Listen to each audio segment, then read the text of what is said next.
Les garçons, là, on est prêts? On y va. Il est 19 h. Nous allons ouvrir la séance du conseil municipal du 14 juin 2021. Bim bam boum. Alors, je vous propose Leïla Waka, première adjointe, comme secrétaire de séance. Est-il des objections?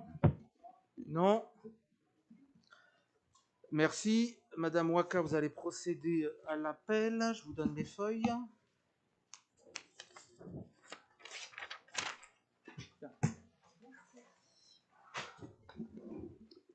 Bonsoir à tous. Edi Haït. Présent. Amri Mohamed. Présent. Monsieur Nyambossou Emery qui donne pouvoir à Monsieur le maire. Monsieur Barbade Édouard. Monsieur Baron Philippe. Présent. Madame Basset Marlène. Monsieur Berthaud Jean-Jacques. Monsieur Corbier Philippe. Présent. Monsieur Delrieux Christophe. Il va arriver. Ok.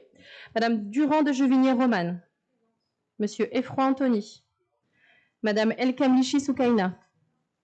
Madame Gamraoui Kadija. Madame Grenier Martine. Monsieur Guimand Jean-Pierre. Madame Jaffre Stéphanie. Madame Jocourt Anne. Donc Monsieur Lani Laurent qui donne pouvoir à Madame Waka. Madame Lebé Sandra. Monsieur Liberkowski Jean-Rémy qui donne pouvoir à Monsieur le maire. Madame Longeon Rosière Annie. Monsieur Lopez Jean-Mario qui donne pouvoir à Monsieur Berthaud. Monsieur Medjadji Farid. Madame Meghelati Sarah qui donne pouvoir à Monsieur Philippe Corbier. Madame Méry Françoise. Madame Njok Bata Catherine. Monsieur Wali Hamid. Madame Waka Leïla présente. Madame Porret Sylvie. Madame Rantz Sophie. Monsieur Rosier Jacques.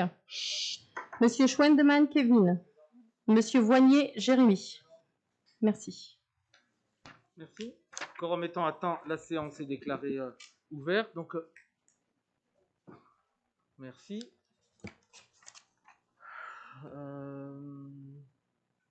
Ouais, du coup, c'est cool ça. Qu'est-ce que tu me fais? Tiens, tu fais filer. La feuille d'émargement. Philippe, donne-moi ça. Du 14 juin circule. Merci. Alors, on est partout. Alors, adoption procès-verbal du 13 avril. Je vous précise, c'est un oubli, mais seront bien évidemment ajoutées les deux déclarations qui nous avaient été communiquées. Donc, le PV vous est bien proposé avec l'adoption des deux déclarations du groupe Socarrière du 13 avril. Voilà. Est-ce qu'il y avait des remarques ou des observations particulières? Non. Qui s'abstient? Qui vote contre? À l'unanimité, je vous en remercie. Donc la feuille pour l'adoption du procès-verbal de la séance du 13 avril circule. Pensez bien à la faire revenir. Merci. Ensuite, décision prise en vertu de la délégation du conseil municipal au maire dans le cadre de l'article L21-22 du CGCT. Avez-vous vu des remarques ou des observations particulières? Monsieur Effroy. Oui, bonsoir monsieur le maire, merci. Bonsoir. Dans les décisions prises, je constate qu'on a quand même un montant assez important concernant la gestion et l'exploitation du marché forain.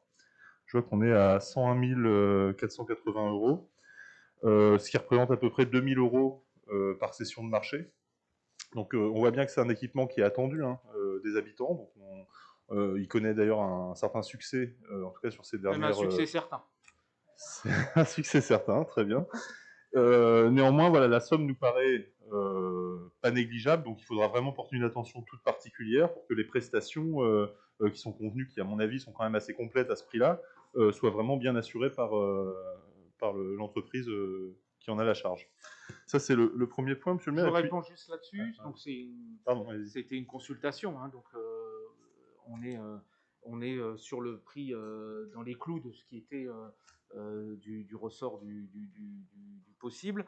Vous n'a pas échappé que les élus, nous y sommes quasiment, enfin nous y sommes tous les dimanches, et Mohamed mène ses troupes tonnant, il est sur place tous les dimanches, donc merci à lui, puis tous les autres élus, pour justement recaler à chaque fois. On a fait une enquête de satisfaction auprès des usagers, donc on corrige avec le prestataire au fur et à mesure qui investit et qui mise bien sur notre marché, puisqu'il a prévu de doubler ce qui ne devait pas être dans la prestation, vous voyez, la partie couverte. Donc on arrive à travailler sur le même montant, des améliorations significatives pour l'accueil des commerçants et l'accueil des clients. Mais on y sera très vigilant, il n'y a pas de souci. Ouais. Oui, mais Pensez bien. Ouais. c'est surtout qu'on est sur quasiment, enfin plus du doublement finalement du budget, de l'ancien budget de On est gestion. sur. C'est 2 ans, hein. Qui était à C'est 2 ans, hein. C'est sur 2 ans, Anthony. Hein. Là, d'accord. Ben, c'est pas précisé. Si. Dans la première décision, dans la première délibération que vous êtes sur laquelle vous étiez abstenu, c'était bien précisé. 40 000 hors taxe, je sais pas quoi. D'accord, ok. Bon, en tout cas, alors, autant pour moi. Bon, Non, effectivement, mais ça n'empêche pas. si on hein. est sur une prestation de 2 ans, ça devient déjà plus acceptable. Bon, Parce que du c'est vrai coup, vous qu'on nous excusez si on n'y est pas tous les dimanches. Voilà, ça va. Vous pouvez vous permettre quelques dimanches de repos, il n'y a pas de problème. Pas de problème. Bon, il y en aura, ça je vous assure. Bon, quelques éléments, monsieur le maire, concernant des travaux que l'on paye sur la rénovation, enfin le mobilier de l'hôtel de ville. Je voulais savoir à quel moment ces marchés avaient été passés, parce que je vois qu'on a quand même des sommes assez conséquentes. Là, on est sur l'hôtel de ville, sur un dépassement, des factures qu'on paye, qu'on continue à payer, que ce soit des avenants, etc. On est à plus 16,4% du coût initial pour l'hôtel de ville. On est travaux d'après les marchés, on est à 2 millions d'euros TTC. Et là, maintenant, on est à 2 349 670, soit un dépassement de 331 589 euros TTC. D'accord. Donc tout, en fait, là, ce sont des avenants qu'on paye sur les marchés engagés. C'est ça, c'est des avenants, ouais. Non, mais je préfère être clair. Ah oui, donc ça fait, donc on le paye encore très cher. Monsieur le maire, peut-être une information concernant, vous nous aviez indiqué faire une saisine sur des marchés publics. Et est-ce qu'on a du nouveau? Est-ce qu'on sait exactement, voilà, si on a des chances finalement d'y voir plus clair dans ce dossier? Oui, on va y voir plus clair très prochainement, puisque des auditions seront organisées bientôt, puisque à notre grande satisfaction quand même, puisqu'on avait saisi le procureur de l'article 40, donc la brigade financière s'est rendue dans les locaux de la mairie la semaine dernière pour perquisitionner des pièces de marché public. Donc ça veut dire que l'instruction est en cours sur l'ensemble des faits présentés au magistrat, présentés au procureur. Donc on verra. Ils nous ont annoncé que l'ensemble des parties prenantes seraient auditionnées, donc on attend, mais ils sont venus pendant 3 bonnes heures, une après-midi, consulter, photocopier l'ensemble des pièces qui leur étaient utiles. Ça a permis de retrouver quelques appels d'offres. Moi, je n'interviens pas dans ces procédures-là maintenant. J'étais déjà très heureux que ça aille si vite et que ça fonctionne. Et ils avaient l'air de prendre ça au sérieux. Ils étaient 6 ou 7, hein, donc c'était assez sérieux. Voilà. D'accord. Bon. Écoutez, et vous savez, une perquisition est faite là, et surtout là pour faire la lumière sur les choses. Donc, je préfère qu'on perquisitionne pour instruire plutôt que de laisser pourrir les situations. Bien sûr. Très bien. Merci une bonne pour ces réponses. Ok. C'était tout, monsieur Effroy, sur les décisions? Oui, globalement. Voilà. Mais du coup, bon, je pensais que vous auriez été plus. J'aurais peut-être pu. Bon, allez, je le dis, mais c'est vrai que je voulais pas forcément. Non, mais du coup, on a fait préparer les chiffres. Alors, les chiffres. Mais comme vu les montants des décisions, il y a quand même des choses qui même nous interpellent. Donc, si vous voulez, on a quand même fait un bilan. Non, mais je vais pas, parce que j'ai compris, d'une manière générale, la démarche. En tout cas, sur les opérations de travaux. Après, je vois effectivement que vous avez désigné un avocat sur le dossier Cometa, c'est très bien, c'est une bonne chose, ça va permettre d'avoir une visibilité juridique sur ce dossier qui est très complexe, et donc je pense que ça fait partie des bonnes dépenses de la commune, parce que ce sont des dépenses qui protègent le citoyen, et je pense que là-dessus, on peut effectivement se permettre d'être un petit peu moins regardant. Bah écoutez, merci. En tout cas, c'est conforme à la motion qui a été votée ici de mener toutes les procédures possibles pour s'opposer à ce projet. Donc on est cohérent. Ce qui est moins, c'est les pourcentages d'augmentation sur l'ensemble des projets qui vous sont présentés dans les décisions. La police municipale, on a un dépassement de 25%.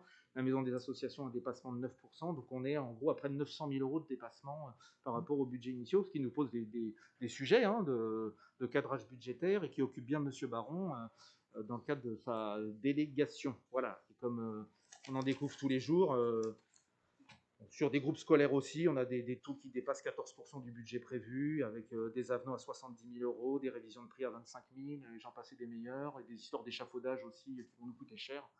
Donc on est à des dépassements là, de 15% par exemple sur un groupe scolaire qui avait fait l'objet de travaux. Mais lorsqu'on a un devis, monsieur le maire, normalement l'entreprise est tenue de s'y tenir. Voilà. Donc on n'avait pas de devis. Si, mais c'est un peu plus compliqué que ça par rapport aux clauses qui nous lient un certain nombre d'entreprises. Donc on est en train d'éplucher tout ça, justement. Néanmoins, on ne veut pas se soustraire à des obligations. Voilà. Et un avenant à 70 000 euros qui n'était pas annoncé, pas forcément quelque chose qu'on prévoit. Du coup, voilà, une révision de prix à 25 000, ça, pour le coup, vous pouvez la voir venir, et 25 000. Puis maintenant, on a le coût des échafaudages, là, je ne sais plus pour combien dizaines de millions qui risquent de nous tomber dessus, que pour l'instant, on a bloqué. Voilà. Donc on a quelques petits sujets, et donc ça va faire l'objet de nouveaux arbitrages en termes de PPI. C'est un travail que mène actuellement M. Baron avec l'ensemble des élus de secteur concernés par les investissements. Et vous pourrez nous faire un point là, dans quelques temps justement sur cette analyse déjà des services et sur la suite qui va être donnée? Oui, bah, on le fera d'autant plus que maintenant que le présentiel est possible, on va programmer pour la rentrée enfin la réunion de la conférence citoyenne budgétaire maintenant on a un an d'expérience, de recul, de retour sur le fonctionnement. Donc on va pouvoir faire un état des lieux, échanger, partager, confronter. Tout ce qu'on veut. De toute façon, on sera le plus transparent possible. Hein. Si tout ça devait amener à revoir des choses, il faudra l'expliquer. Si ça ne le fait pas, tant mieux, mais donc sur quoi on prend? Enfin voilà, il y a quand même un jeu budgétaire à faire. Et on aura sûrement l'occasion en fin d'année de faire une décision budgétaire modificative dans tous les cas, sur laquelle, à cette occasion-là, on pourra justement faire un point sur l'ensemble des dossiers en investissement. Voilà. Après, il y a d'autres choses qu'on fait. Hein. Il y a pas mal de travaux qui vont être faits cet été dans les écoles. Suite aux conclusions de l'audit et aux urgences. Voilà, par exemple, Provence est engagée. On est sur près de 900 000 euros de travaux avec subvention département, de l'agence des sports, dans le cadre du plan de relance. Voilà, donc ça, c'est suivi personnellement par Madame la directrice générale des services, aidée par le service des sports notamment et les services financiers, pour essayer d'avoir un maximum de subventions. Mais voilà, les travaux ont démarré, que ce soit le dojo, que ce soit la salle omnisport. Voilà. Donc c'est en route. Ça. Merci. Est-ce qu'il y avait d'autres remarques ou observations sur ces décisions? Il en est pris acte. Je ne sais plus, il faut qu'on fasse voter déjà, Madame Guérin, sur ça? Non. Et, oui, Monsieur Delrieux, bonsoir déjà. C'est à moi? Oui. Oui, c'est à vous. Bonsoir. Je voulais juste préciser que si les avenants arrivent aujourd'hui, c'est que vous avez dû les signer quand même. Ben non, justement. D'accord. Donc, là, du coup, comme on l'a fait pour les... Comme on l'a fait... normalement, une entreprise n'intervient pas sans la signature avant, pour un avenant. Écoutez, on vous recevra pour vous faire une petite leçon. Donc, ça m'étonnerait que les entreprises interviennent sans avoir la certitude que la ville va payer les travaux qu'elles sont en train d'effectuer. Mais bon, ça demande vérification. Donc, du coup, comme on l'a fait pour la même demande pour les décisions qui avaient été des anciens conseils municipaux, on prendra le temps donc de venir en mairie consulter l'ensemble des documents liés à ces décisions. Et du coup, je voulais vous poser une question pour savoir si, comme il y a beaucoup de décisions à consulter, à la fois celle-ci plus les antérieures pour lesquelles on s'était déjà positionné en conseil municipal, je voulais savoir si on le faisait dans nos locaux gentiment prêtés par la mairie, des locaux d'opposition, ou si on venait ici en mairie avec un local spécial, puisque ça va bien nous prendre une journée. Vous faites comme vous voulez. S'il y a des salles disponibles et qu'elles ne sont pas inscrites pour le fonctionnement c'est juste pour savoir où on se positionne nous. Ici, ça pose aucun problème. Par ailleurs, par rapport à l'avenant, pour tout vous dire, il s'agit d'un avenant de 70 000 euros pour les menuiseries de l'école Champfleury, qui était bien terminé avant notre élection. Voilà, oui, juste pour vous le dire. Un avenant, c'est forcément signé par quelqu'un. Oui, voilà. C'est ça que je veux dire. Bah oui, ça ne vient pas tout seul comme ça par hasard. Quoi, hein. C'est soit il y a une nécessité de travaux, et il y a forcément au moins un élu délégué ou le maire qui a signé l'avenant en question. Donc, du coup, quand on aura fixé ce jour, parce qu'on attendait bien sûr que la crise sanitaire soit un peu passée, parce qu'on est plusieurs à vouloir venir, donc c'est plus facile. C'est la maison commune ici. Pardon? C'est la maison commune, vous savez. Oui, merci, monsieur le maire. Donc on reviendra. Alors, monsieur Baron, en complément. Oui, en complément d'information. Que notre attention va se porter aussi sur les conditions dans lesquelles l'assistance à maîtrise d'ouvrage a engagé la ville sur un certain nombre de dépenses. Donc je dis ça au sens large.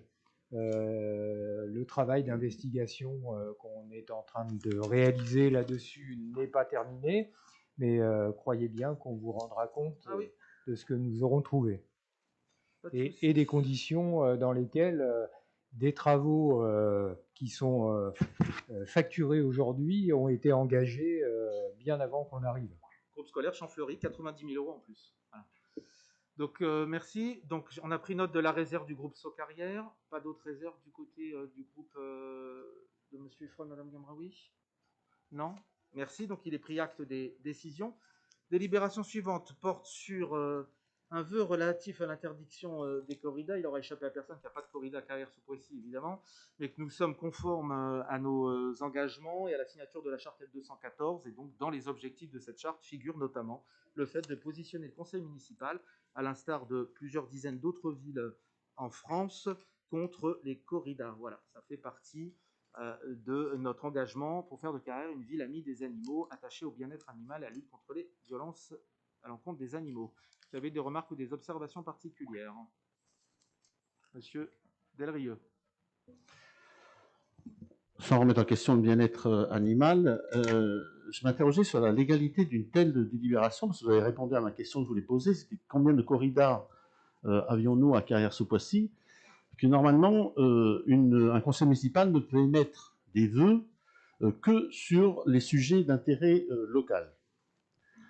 Et donc, je me disais, comme nous n'avons aucune corrida à Carrière-sous-Poissy, je me posais même la question de l'intérêt de ceci, sachant qu'on a déjà pris position par le passé sur les vœux, de toute façon, oui, en disant que ça n'avait aucun intérêt, si ce n'est montrer la faiblesse du poids politique du maire en fonction, de passer des vœux comme ça au conseil municipal. On le verra pour le deuxième vœu pareil. Et donc, on s'abstient systématiquement sur tous les vœux qui sont présentés, puisque ça n'a aucun objet ni aucun effet sur quoi que ce soit. D'accord, en vous remerciant. Est-ce qu'il y avait d'autres remarques ou observations sur la légalité de la délibération? Non, mais vous avez entendu. Vous serez libre de l'attaquer si vous c'était une question pour vous, hein, la légalité. Non, mais n'en faites pas, tout est conforme. D'accord. Voilà. Est-ce qu'il y a des remarques ou des observations particulières? Qui s'abstient? Qui vote contre? Qui vote pour? Avec les pouvoirs, etc. Tout ça est bien noté. Un vœu adopté. Merci, félicitations Martine Grenier qui suit avec attention où est-ce qu'elle est. La déclinaison des objectifs de la charte L214. Le vœu suivant porte sur les modalités de raccordement des abonnés finales sur les réseaux de fibre à l'abonné grand public. Comme vous savez, la ville est membre du CIPEREC. À la demande du CIPEREC notamment et au regard de nombreuses réclamations des Carriérois, plusieurs dizaines, la ville souhaite interpeller les opérateurs pour leur demander de remettre un peu d'ordre dans le travail qui est le leur. Et donc ce vœu vous est présenté en ce sens. Voilà. S'il y avait des remarques, à l'exception des habituels. Monsieur Delrieux? Voilà typiquement l'illustration de ce qu'on disait par rapport aux vœux. On aurait préféré entendre un récit de vos interventions, vous-même ou les élus délégués ou autres auprès des différents opérateurs, de voir peut-être un plan d'action entre l'opérateur et la ville qui est soumis au conseil, en se disant on va résoudre les dysfonctionnements, plutôt qu'un vœu. Après, moi je comprends qu'on ait envie de donner du poids à l'action, mais pour le coup, je pense que le poids vaut mieux aller en rendez-vous, proposer un protocole de réaction ou derrière, enfin, on espère que c'est ce qui est prévu, et de se dire que prochainement, on aura plutôt le résultat de vos interventions plutôt que le vœu de se dire que tout s'arrange. Bien sûr. Ok, d'autres remarques, observations? Qui s'abstient? Qui s'oppose? Qui vote pour? En vous remerciant. Délibération suivante porte sur la signature de la Convention des maires pour le climat et l'énergie. Donc la ville, conformément à ses engagements en faveur du développement durable, souhaite rejoindre les centaines de villes françaises qui ont signé, ainsi que les villes des Yvelines, telles que Saint-Germain-en-Laye, Poissy, Bougival, les Mureaux, Le Perret en Yvelines pour les plus récentes, en signant la Convention des maires pour le climat et l'énergie. Est-ce que monsieur Spandeman, vous aviez quelque chose à ajouter sur l'intérêt de cette convention au regard de votre délégation? Merci Monsieur le maire. En effet, cette convention va dans le sens de la politique menée par la ville, notamment dans sa volonté d'intégrer les citoyens dans les politiques en faveur de l'environnement au niveau municipal, donc notamment avec la conférence climat la conférence citoyenne pour le climat et l'environnement. La position en fait de la ville dans cette convention nous permet aussi de porter la voix des Carriérois au niveau national pour un engagement local pour le climat et l'énergie. Je vous remercie. Merci. Des remarques ou des observations? Qui s'abstient? Qui s'oppose? À l'unanimité, je vous en remercie. La délibération suivante porte sur la prise en charge financière par la ville de l'adhésion des élus d'opposition à l'Association nationale des élus locaux d'opposition. Alors, il ne s'agit pas de faire adhérer la ville pour que les élus d'opposition puissent y être. Il s'agit de pouvoir répondre favorablement si les élus d'opposition de ce conseil souhaitent adhérer à l'Association nationale des élus locaux d'opposition, qui est la seule association nationale d'élus de l'opposition agréée par le ministère de l'Intérieur pour notamment dispenser des formations à l'attention des élus minoritaires. Voilà. Donc c'est une facilité, conformément à nos engagements de permettre le débat démocratique. C'est le choix de notre majorité de vous permettre cette facilité-là. Il n'y a bien sûr aucune obligation, l'adhésion étant de 20 € par élu. Voilà. Y a-t-il des remarques ou des observations particulières? Monsieur Delrieux. Ah oui, pour le coup, là, je m'interroge beaucoup plus que pour toutes les autres délibérations, parce que celle-ci, elle porte sur une adhésion individuelle. En allant sur le site de AELO, mais bon, vous êtes vous-même administrateur, donc vous connaissez bien mieux que moi le sujet.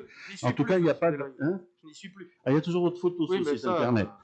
Donc, vous saviez dans quel état on a retrouvé le site de l'AELO en arrivant? Je vous ai reconnu.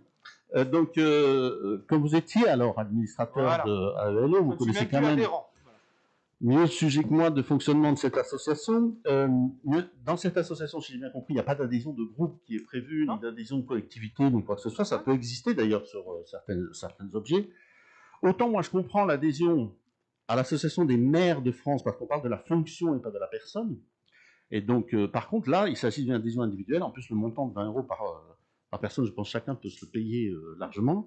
Donc, je ne vois pas trop l'intérêt pour la ville d'aller se mettre dans une situation un peu complexe, où ça pourrait être même qualifié d'abus de bien social, hein, le principe même que le budget de la ville puisse servir à financer quelque chose de très individuel, comme l'adhésion individuelle, ça commence à un coup de téléphone, l'abus de bien social, je vous assure, ça commence bas. Donc du coup... J'ai encore beaucoup à apprendre là-dessus, je vous rassure. Vous avez beaucoup à apprendre, vous aussi, je vous assure, monsieur le maire. Je vous assure. Un jour, on parlera de tout ça, mais c'est pas le moment. En attendant, c'est nous. C'est pas le sujet de la délib. Donc, du coup, nous, on s'opposera vraiment beaucoup à cette délibération, ça c'est sûr. On en est très heureux d'ailleurs. Déjà, on n'a pas prévu d'adhérer et d'aller prendre de l'argent du budget de la ville pour des adhésions individuelles et personnelles. Ça n'empêche en rien ce que vous venez d'évoquer, qui est la formation, qui est tout à fait autre chose, où les élus, quels qu'ils soient, de la majorité comme de l'opposition, peuvent très bien, comme l'organisme en question, enfin l'association en question est agréée pour la formation des élus par le ministère de l'Intérieur, je crois bien. Donc on peut très bien faire de la formation sans adhérer pour autant. C'est une prestation comme une autre. Donc je vois pas trop l'intérêt de cette délibération-là, pas du tout. Et donc si nous, on n'est pas concernés, ça voudrait dire que ça concerne peut-être 2 personnes dans le conseil municipal. Ils peuvent même ne pas y adhérer. Ou alors...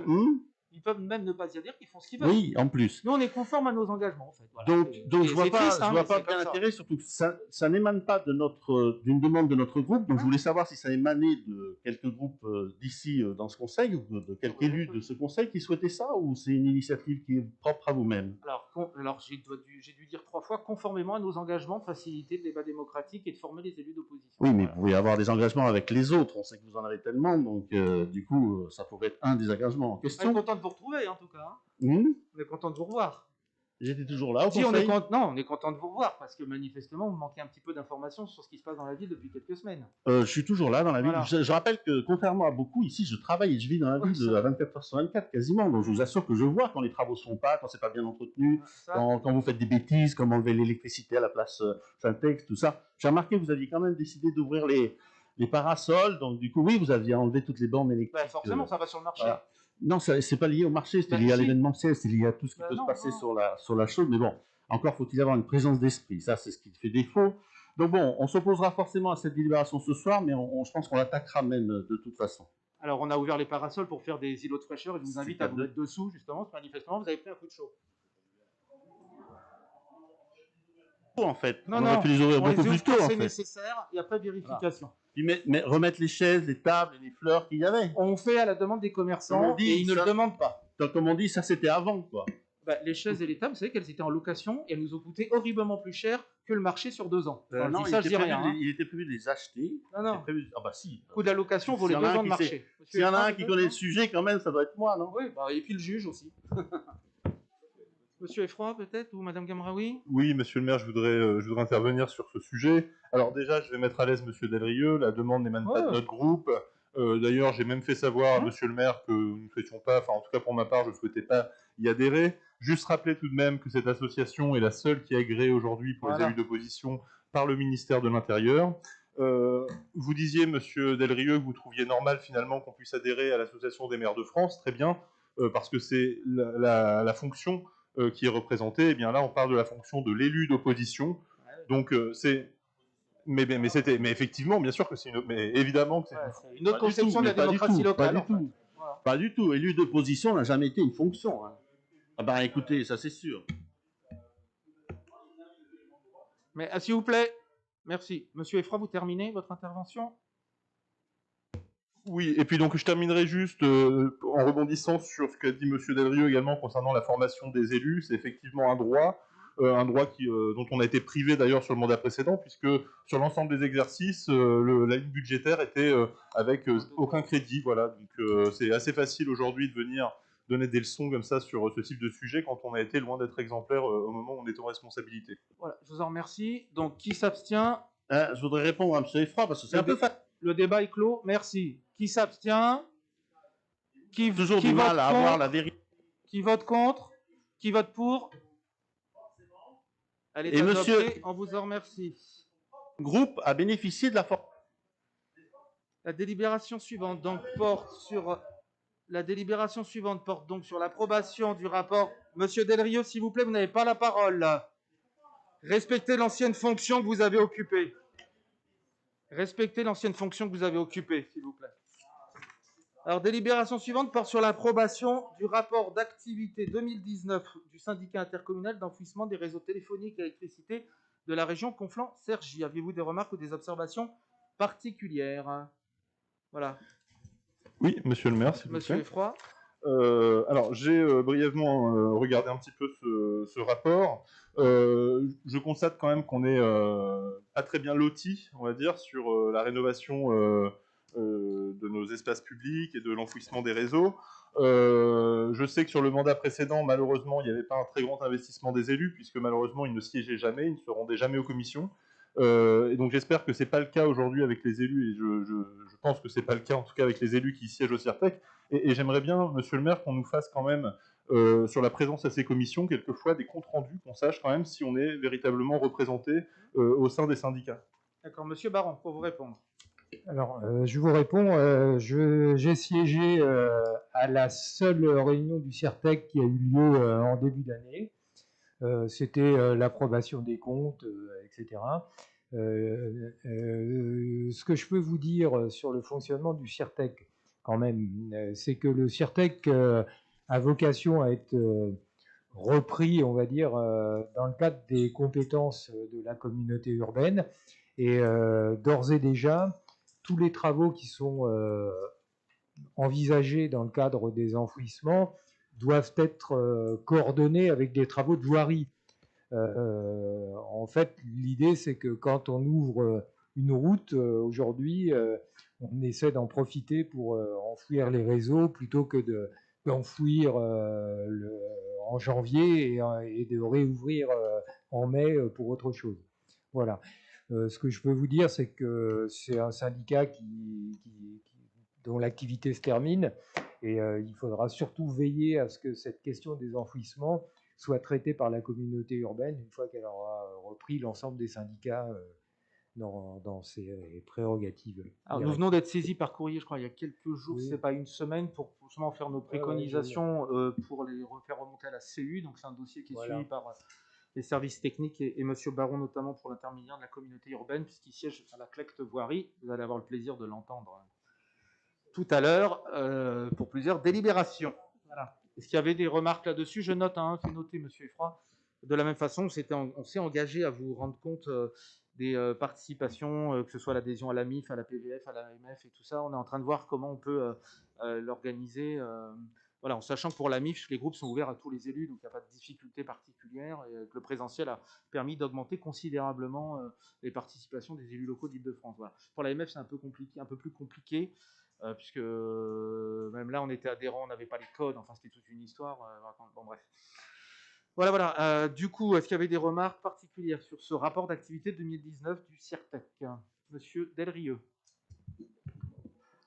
On va essayer de faire un peu de contradiction par la preuve. M. Effroy nous dit qu'effectivement, on n'aurait pas beaucoup de choses dans ce programme. Et là, je vois qu'il y a donc 6 communes qui sont dans ce rapport d'activité. Sur les 6 communes, c'est la ville de Carré-sous-Boissy qui a le plus fort mètre linéaire avec 670 mètres linéaires, alors que les autres sont plutôt à près de la moitié. C'est la ville de Carré-sous-Boissy encore qui a la plus forte dépense du syndicat avec 476 450 € TTC, alors que les autres sont plutôt à la moitié, voire même nettement moins, puisqu'on est sur des sommes de parfois 200 000 € ou autres. Donc, non seulement des travaux conséquents ont été faits dans les enfouissements des réseaux pendant ce mandat, comme dans les autres mandats, hein, il n'y a pas que le mien, et ça s'est toujours poursuivi. Et nos élus siégeaient bien, parce que c'est justement parce qu'ils siégeaient qu'on a pu avoir ces travaux-là. Alors depuis, ils ont effectivement été repris par Grand Paris Seine-et-Oise déjà, puisque aujourd'hui, il n'y a pas de travaux qui s'engagent du CIPEREC, qui est amené à disparaître de toute façon, du CIRTEC, qui est amené à disparaître, sans que la communauté urbaine les ait validés de toute manière. Merci. Alors, qui s'abstient? Je peux... Non, bon. Très rapidement, juste pour dire quand même que les uniques travaux là sur les 3 années, enfin sur les 3 trimestres d'activité concernent uniquement la rue David. Ouais. Donc c'est quand même un peu minime par rapport à la taille de la commune, et on pouvait s'attendre, surtout par rapport aux nombreux travaux qu'on a, à avoir un plan d'enfouissement qui soit un petit peu plus ambitieux. Et vous me dites que vos élus, M. Delrieux à l'époque, siégeaient au CIRTEC. Eh bien, je vais vous envoyer les procès-verbaux. Je crois que d'ailleurs, au sein de cette assemblée, j'avais déjà soulevé le problème. Je crois de mémoire que c'était bien M. Witt et M. Berthaud qui étaient membres du CIRTEC. Je ne sais pas, M. Berthaud qui êtes là, est-ce que vous êtes déjà allé à une... Ouais. Donc, eh ben, écoutez, je vous ramènerai les PV de séance de la... S'il vous plaît, merci. Alors, je crois qu'on a bien compris le sens de vos différentes interventions. Et donc, je vous propose de passer au vote sur cette délibération. Qui s'abstient? Qui s'oppose? À l'unanimité, on y arrive, hein. Pas sur l'essentiel, mais parfois sur l'important quand même. Voilà, merci à vous. Les 2 délibérations suivantes portent sur des dénominations de voies. Tout d'abord, l'esplanade de la Reine Blanche, qui pourrait s'appeler donc Esplanade de la Reine Blanche, place Simone Veil, avec l'accord des 2 fils de Madame Veil, et ensuite une rue de la ZAC Centralité sur le domaine de Nexity qui porterait le nom de Victor Scholcher. Voilà, donc ça s'inscrit dans le cadre du mois des mémoires mis en place contre l'esclavage avec la Fondation pour la mémoire de l'esclavage présidée par Jean-Marc Ayrault pour la place Victor Scholcher, et concernant la place Simone Veil, on rend hommage à cette femme de combat engagée, que ce soit tant pour l'Europe que contre l'antisémitisme, que pour l'égalité du droit des femmes. Voilà. Donc c'est des démarches symboliques qui nous tiennent à cœur. Voilà. Est-ce qu'il y avait des remarques ou des observations particulières? Monsieur Delrieux. Si on évoque les 2 délibérations en même temps, en fait, si j'ai bien compris... Oui, si ça vous va, on peut faire... Oui, c'était que je répondais à ce que vous venez de dire, donc du coup, c'était plutôt sur la deuxième que sur la première de Simone Veil, même si c'est un peu les mêmes raisons. Là encore, le conseil municipal se prononce, j'ai déjà fait remarquer ça sur les jardins familiaux ou autres, où il n'y avait pas de convention, notamment avec Grand Paris Seine-et-Oise ou Château Vanderbilt pour Château Vanderlab pour intervenir. Et là, on est un peu dans le même sujet, c'est qu'on est en train de délibérer sur des espaces qui ne sont pas les nôtres. Donc là, pour le coup, on n'a pas le droit de faire ça. Moi, j'ai bien vu la lettre de Nexity, mais la lettre de Nexity, elle est un peu bizarre, puisque normalement, quand un programme immobilier est neuf, c'est le promoteur qui rédige justement le règlement de copropriété. Et cette rue, sauf si vous nous dites, elle est amenée à être ouverte à la circulation publique, et qu'on le sait dès ce soir, auquel cas, ça n'apparaît pas en tout cas ni dans le rapport, ni dans la délibération, mais pour le coup, on est en plein dans une copropriété, et la ville n'a aucun pouvoir de délibérer dans une copropriété. Sur celle de l'esplanade de la Reine Blanche, c'est un peu plus complexe, on peut admettre qu'on puisse le faire, parce que ce sont des territoires qui sont aujourd'hui un peu partagés avec tout le monde, avec un portage foncier de l'EPF, et ainsi de suite. Mais néanmoins, dans les considérants, on ne trouve pas l'accord de l'EPF, ou l'accord de l'EPAMSA, ou l'accord de propriétaires, parce qu'il y a encore des propriétaires qui ne sont toujours pas indemnisés, et donc qui sont dans cet espace-là. Donc pour ces 2 raisons-là, on va s'abstenir sur ces 2 délibérations, parce que juridiquement, elles sont un peu bancales. Très bien. Je vous remercie. Je vous rassure, hein, rien n'est bancal sur ces délibérations, mais je vous laisse les raisons qui sont les vôtres. Ça nous importe peu. Mais... Voilà, monsieur Effroy, peut-être, ou c'est bon? Alors, qui s'abstient? Qui s'oppose? Qui vote pour? Voilà. Merci pour la mémoire de Simone Veil et de Victor Schoelcher. Délibération suivante porte sur l'avenant numéro 4 à la concession d'aménagement avec la société Citalios, donc qui est en charge d'aménager la ZAC Saint-Louis. Est-ce que vous aviez des remarques particulières sur cet avenant? C'est le 4e avenant. Hein, il y a eu des retards là, concernant notamment la Covid, mais aussi en partie à notre demande, puisque nous avons dû trouver des solutions alternatives au stationnement des habitants du quartier Saint-Louis, puisqu'il devait y avoir le lot 6 et le lot 7, c'est ça Philippe, si je ne me trompe pas, sur lequel, qui devait se construire, qui se trouvait sur un parking de 200 places, pour lesquels aucune solution n'avait été envisagée. Donc la ville a mis à disposition son foncier pour la construction d'un parking de 150 à 200 places, et donc il fallait décaler l'ensemble de la procédure, voilà, de façon à ne pas pénaliser les habitants du quartier des Fleurs. Mais j'aurai l'occasion de leur dire à l'occasion du Facebook Live de vendredi prochain. Vous avez des remarques ou des observations particulières? Qui s'abstient? Qui s'oppose? À l'unanimité, je vous en remercie. Délibération suivante porte sur la convention avec la région Île-de-France au titre du budget participatif écologique. Donc merci à Kevin d'avoir coordonné l'ensemble de ces participation au budget écologique, participatif, transpartisan et tout ce qu'on veut de la région Île-de-France. Et donc la ville donc, a été lauréate de la 2e session. Là, c'était la ESMSO qui l'était pour la passerelle sur carrière. Et on devrait candidater à la 3e session, notamment pour des problématiques liées au vélo, pour équiper les écoles, mais aussi après recommandation des membres citoyens de la conférence citoyenne qui souhaiteraient pouvoir soumettre des idées à ce budget participatif. Donc la ville doit conventionner pour pouvoir toucher le maximum de 10 000 € de subvention de la région avec un taux d'intervention de 59% pour le projet permis de végétaliser. S'il y avait des remarques ou des observations particulières? Qui s'abstient? Qui s'oppose? À l'unanimité, je vous en remercie. Donc ce qui découle de la précédente délibération, c'est donc le fait que nous devons adopter une charte de végétalisation de l'espace public, là aussi conformément à nos engagements, puisque maintenant nous avons amorcé l'aspect économique. Donc une charte a été élaborée. Elle pourra d'ailleurs évoluer et être représentée dans ce conseil. Elle a été donc travaillée par le service des espaces verts, la direction générale, le cabinet et M. Schwendemann. Et donc elle vous est présentée et chaque habitant pourra donc la signer s'il souhaite végétaliser l'espace public au nom de la commune. Voilà. Vous avez des remarques ou des observations? Alors, on a déjà au moins une vingtaine de demandes de GoPro, d'ASL, et j'en passe et des meilleurs. Donc, il va falloir qu'on cadre un peu tout ça. Mais là, on va falloir, Madame la directrice générale des services, que vous rajoutiez à votre liste l'achat des bacs bientôt. Voilà. Vous mettez ça juste à côté des dépassements de chaufferie. Ça va multiplier, vous verrez le nombre de bacs. Monsieur Schwendemann, là-dessus, des compléments peut-être? Oui, très rapidement, la charte en fait va permettre de faire un cadrage du permis végétalisé pour montrer, pour engager les citoyens dans une démarche vertueuse et résiliente. Ce permis permettra aussi de présenter une liste de végétaux qui seront utilisables dans le cadre de ce permis et les engagements qui en découlent, donc notamment le respect de l'environnement, la non-utilisation de pesticides ou de produits phytosanitaires, et bien sûr l'entretien de ces espaces qui seront entretenus par les citoyens. Merci. Est-ce qu'il y avait des remarques ou des observations particulières? Donc c'est un projet distinct de celui des bacs potagers partagés hors sol qui seront au château Vanderbilt en fait. Hein, voilà. C'est pas le même projet. Hein. Là on est sur voilà, l'habitant pourra même végétaliser sans avoir besoin qu'on lui donne quoi que ce soit s'il est équipé et que c'est conforme. Enfin, il n'y a pas besoin. Voilà. Et c'est cette autorisation à végétaliser l'espace public. S'il y avait des remarques ou des observations particulières, Monsieur Effroy.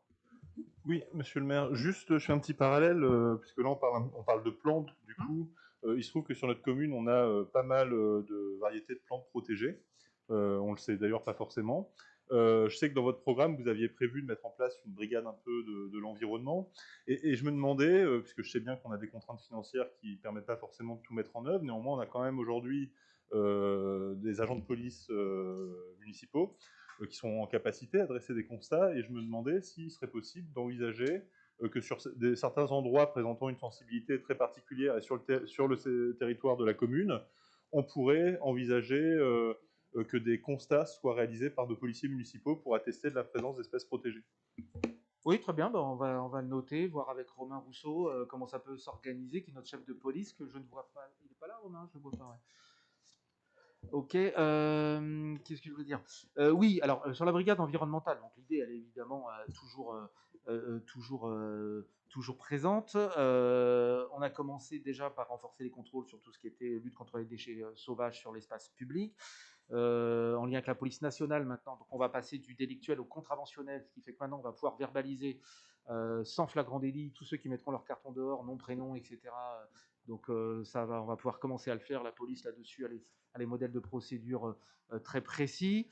Nous avons commencé également à travailler sur la lutte contre les déjections canines. Il y a quelques opérations qui vont se mener, là, opération coup de poing, et ceux qui vont être les victimes vont prendre cher, hein, parce qu'on a fait un arrêté qui permet d'aller jusqu'à 750 €. Et ensuite, on est confronté au manque d'effectifs aujourd'hui, ce qui fait qu'on doit poursuivre le renforcement des effectifs de la police municipale, en sachant que la brigade environnementale pourrait être aussi un ensemble d'agents et de politiques publiques qui ne sont pas que ceux issus de la police municipale. Donc il faut qu'on arrive, en lien avec Kevin Schendemann, Françoise Méry notamment, Jean-Rémy Liberkowski pour les déchets, à travailler sur cette façon dont ça peut prendre corps avec justement un ensemble de politiques publiques qui constituent cette réponse-là. Voilà, mais pour l'instant, on a beaucoup de mal à recruter des policiers municipaux, hein. Il en manque quasiment 2000 en Ile-de-France pour répondre aux annonces qui sont faites par les collectivités territoriales. Et donc, c'est pas très simple. Mais là, on a recruté donc 3 agents, je crois, depuis septembre 2020, et un ASVP en plus, c'est ça? 3 plus 1. Et donc, on en a encore un policier budgété pour cette année qu'on espère pouvoir recruter. Pour cette année, après, on aura fait le plein sur ces recrutements-là. Enfin, budgétaire, hein, année budgétaire. Philippe Baron? Oui, juste une petite précision. Parmi les agents qui ont été recrutés cette année, il y a une jeune femme qui va être formée au contrôle des cartes de pêche. Et sans doute par la suite, elle pourra être validée, assermentée pour vraiment être garde-pêche sur le territoire communal. Donc ça peut paraître anecdotique, mais il y a des comportements, notamment sur le parc du Peuple de l'Herbe, qui sont régulièrement à réprimer, et il faut que les agents aussi soient formés à ça. Et on va s'occuper des oiseaux aussi, monsieur. Là, on en passe des week-ends à observer les oiseaux avec monsieur Schendemann. Bon, mais ça va peut-être nous aider dans des dossiers. Espérons. On a été où? Oui, est-ce qu'il y avait d'autres remarques ou des observations sur... C'était quoi, le permis de végétaliser toujours, hein? C'est ça, voilà. Si après on passe au miel, ça devient... Bon. Pas de remarques, qui s'abstient, qui vote contre, à l'unanimité, je vous en remercie. Délibération suivante porte le soutien à la filière apicole au travers notamment d'une convention de partenariat avec l'exploitation agricole miel de la boucle de Seine. D'où vient ce projet? En fait, on avait l'idée d'un rucher municipal. On a rencontré les professionnels du secteur qui nous ont expliqué qu'il ne fallait pas que la ville crée son propre rucher municipal, puisque vous aviez déjà sur la ville 17 ruches en production, donc 3 qui seraient par convention destinées à la ville, et 10 ruches à essaim également. Donc on a aujourd'hui sur la ville ce qu'on pourrait appeler un rucher communal, pour pas dire municipal, mais en tout cas communal. Et donc on a souhaité pouvoir conventionner donc avec cet apiculteur qui fera un travail de sensibilisation dans nos écoles. Ça, ce qu'il a déjà commencé à l'initiative d'enseignants, mais aussi dans nos accueils de loisirs. On va pouvoir aussi soutenir son activité en achetant combien de kilos de miel, monsieur? 60 kilos de miel. Voilà. Voilà. Donc, monsieur Schendemann, spécialiste des abeilles. Merci, monsieur le maire. Pollinisation, tout ça, biodiversité. Exactement, c'est ce que j'allais dire. Non, je ne vais pas vous rappeler le rôle primordial des abeilles pour l'environnement et pour la survie de l'humanité. Mais donc, on a quand même la chance. Ça fait rire, mais c'est vrai. Oui, c'est vrai. On a quand même la chance d'avoir un apiculteur sur la ville, donc qui a une partie de ses ruches juste à côté, à la limite avec Andrézy, donc qui butine au niveau de la dérivation notamment. Donc pour pouvoir favoriser et développer aussi son activité, nous parrainons donc 3 ruches pour un total de 60 kg par an. Ça nous permet également de créer une politique municipale en faveur des abeilles et des pollinisateurs, notamment donc par les programmes de sensibilisation que l'apiculteur pourra faire dans les écoles, mais également pour une politique plus générale sur la gestion des espaces verts, avec une gestion différenciée, développer les pollinisateurs autres que les abeilles, donc notamment les abeilles solitaires, et le développement d'espaces de jachères fleuries pour permettre une politique qui soit globale sur l'ensemble de la ville.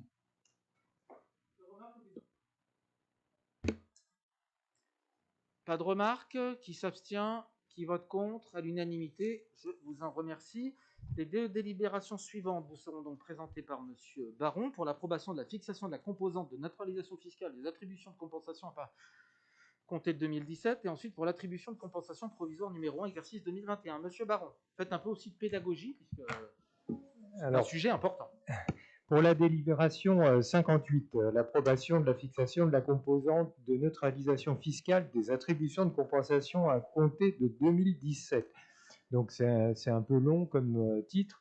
En fait, c'est la conséquence d'une action en justice qui avait été engagée par des communes de la CA2RS à l'encontre de la communauté urbaine, qui s'est soldée par un jugement qui a été favorable aux plaignants et qui a débouché sur une décision prise par la communauté urbaine de ne pas contester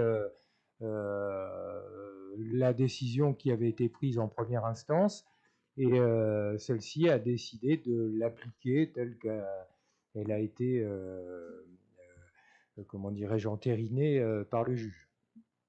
Donc ça a pour conséquence pour la ville de Carrières-sous-Poissy, mais aussi pour les autres communes de la communauté d'agglomération des deux rives de Seine, de récupérer finalement des fonds sur un délai de 5 ans. Il a été négocié avec la communauté urbaine un étalement du paiement de ce qu'elle nous doit. Donc nous allons bénéficier pendant 5 ans d'une somme supplémentaire qui nous sera attribuée à ce titre. Donc vous avez dans les délibérations le détail évidemment de tout cela. Vous pourrez constater que le reste à percevoir est de 248 635,55 € pour l'année 2018, 2019 et 2020 seulement.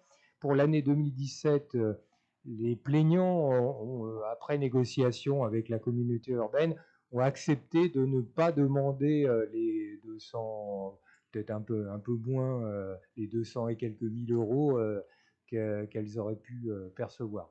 Alors, on doit quand même signaler que la commune de Carrières-sous-Poissy ne comptait pas parmi les communes plaignantes et n'a pas eu à négocier notamment le dernier point pour l'année 2017 avec la communauté urbaine.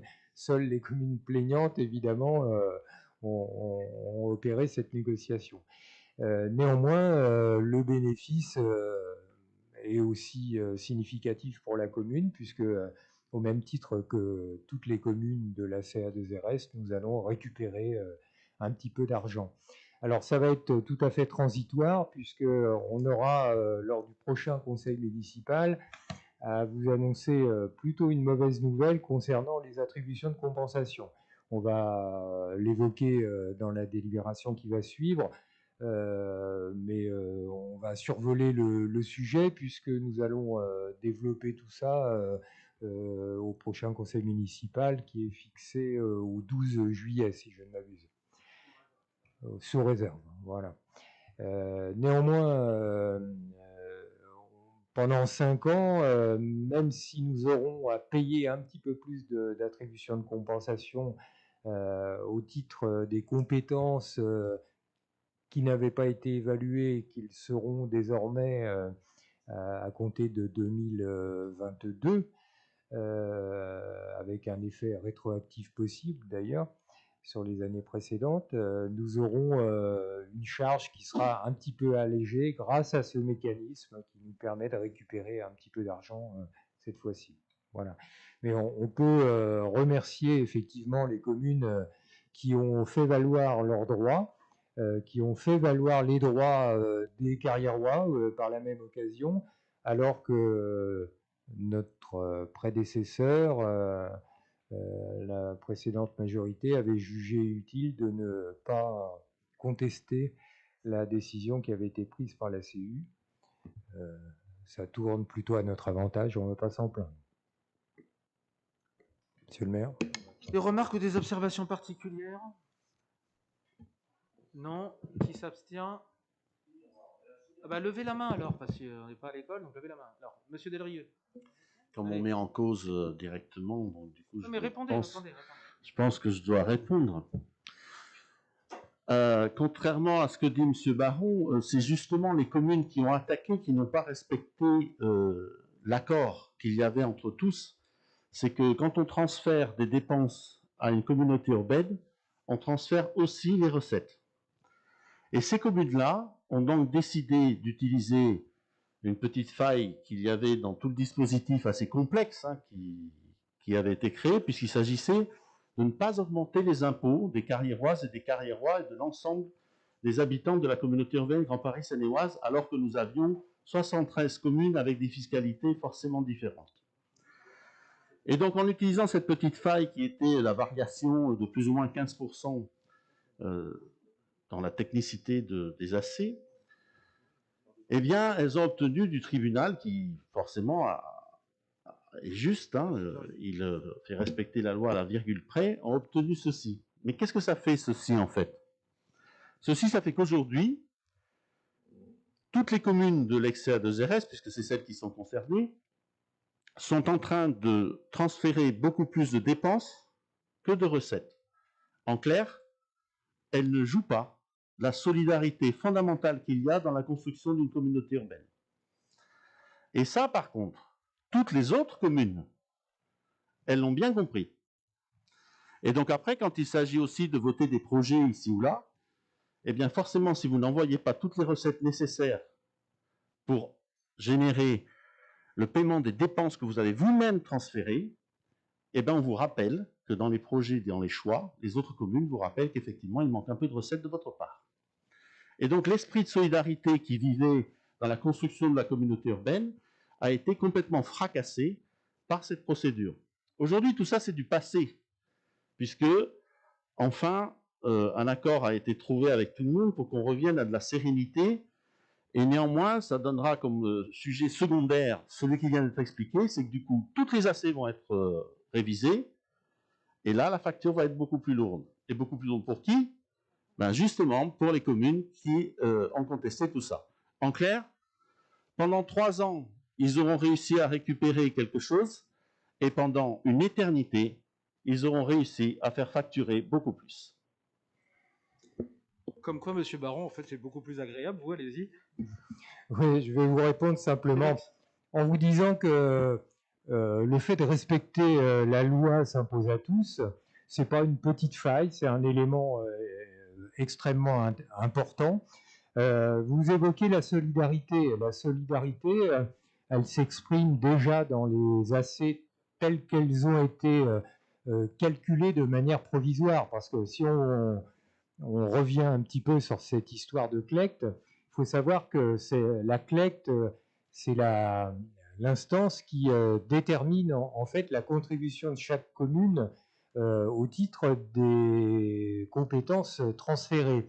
Cette CLECT, sur le précédent mandat, n'a fait qu'un travail très partiel. On va le voir tout à l'heure, puisqu'on va voter des attributions de compensation provisoires. Et nous avons repris ce travail-là à marche forcée, d'ailleurs, depuis quelques mois. Et vous allez voir à notre prochaine réunion de conseil municipal que la solidarité va s'exprimer de manière pleine et entière en faveur notamment des communes les plus petites. Et vous allez voir que ce que vous attribuez finalement à un manquement à la règle trouvera une large compensation à notre détriment dans les nouvelles attributions de compensation qui correspondent d'ailleurs pas à celles qui ont été votées déjà, puisque un certain nombre d'attributions de compensation ont déjà été votées et ne sont pas remises en cause. Ce que nous allons ce que nous avons discuté pendant plusieurs mois et ce que nous allons entériner au prochain conseil municipal, ce sont des compétences pour lesquelles nous ne payons rien et qui ont été reprises par la CU. Donc c'est elle-même qui, en ne sachant pas mettre en place une commission CLECT qui fasse un travail complet, s'est mise dans une situation financière difficile, celle que nous connaissons. Et la solution qui a été trouvée de remettre dans l'ordre le prélèvement qui devait être fait et de compléter par un accord de CLECT qui permettra à la communauté urbaine de retrouver les ressources pour financer les éléments de son champ de compétences, ça me paraît beaucoup plus légitime plutôt que de trouver des arrangements qui, certes, ont été pris avec une majorité à laquelle vous apparteniez au conseil communautaire, mais qui faisait fi d'un certain nombre d'éléments juridiques. D'ailleurs, on en a pour preuve que la communauté urbaine n'a pas souhaité poursuivre l'action juridique en deuxième instance. Monsieur Baron. Monsieur Effroy, vous avez demandé la parole. Oui, un petit peu comme mon collègue Philippe, là je m'étonne un peu du mot utilisé par Monsieur Del Rio en parlant de petite faille. La petite faille, en fait, c'est la loi, c'est ce qui fait que chaque citoyen doit être égal face à l'impôt et que pour un service public égal, on a un impôt égal. Et malheureusement, le dispositif que vous avez mis en place à l'époque où vous étiez en responsabilité, Monsieur Del Rio, au sein de cette communauté urbaine et où vous étiez vice-président, malheureusement, vous avez vendu notre commune, vous avez vendu ses habitants sur des modèles qui, finalement, nous coûtaient très cher. Et même aujourd'hui, moi, je suis insatisfait de la finalité de ce dossier. Et d'ailleurs, je ne suis pas certain que les suites juridiques ne soient définitivement enterrées. Il faut savoir qu'on perd encore dans cette histoire 248 000 euros, puisqu'on n'aura pas d'attribution de compensation sur l'exercice 2017, alors que le juge avait demandé à ce que ce soit versé, le juge. Et donc finalement, on accepte, pour tirer un trait sur cette vieille affaire, et on renonce à 248 000 euros. Et moi, je trouve que dans la situation budgétaire de notre commune, et je sais qu'il n'est pas toujours facile et qu'il n'est pas surtout possible de se faire entendre au sein de la communauté urbaine, mais vous auriez dû quand même, par principe, prendre une position ferme lorsque l'on vous a proposé l'attribution de compensation et les modes de, en tout cas ce modèle. Et quand M. Baron nous dit que seuls les gagnants ont pu négocier, ben, je m'en étonne parce que toutes les communes impactées avaient nécessairement capacité à agir et donc elles auraient pu engager des démarches de discussion avec la CU. En attendant, voilà, ce que je note moi aujourd'hui, c'est qu'il y a eu un jugement et que la commune perd 248 000 euros par rapport à ce qu'a décidé le juge. Dernière intervention, merci. Et après, M. Baron clôturera et on passera au vote. Merci. C'est juste pour dire, on avait déjà eu un échange avec M. Baron là-dessus.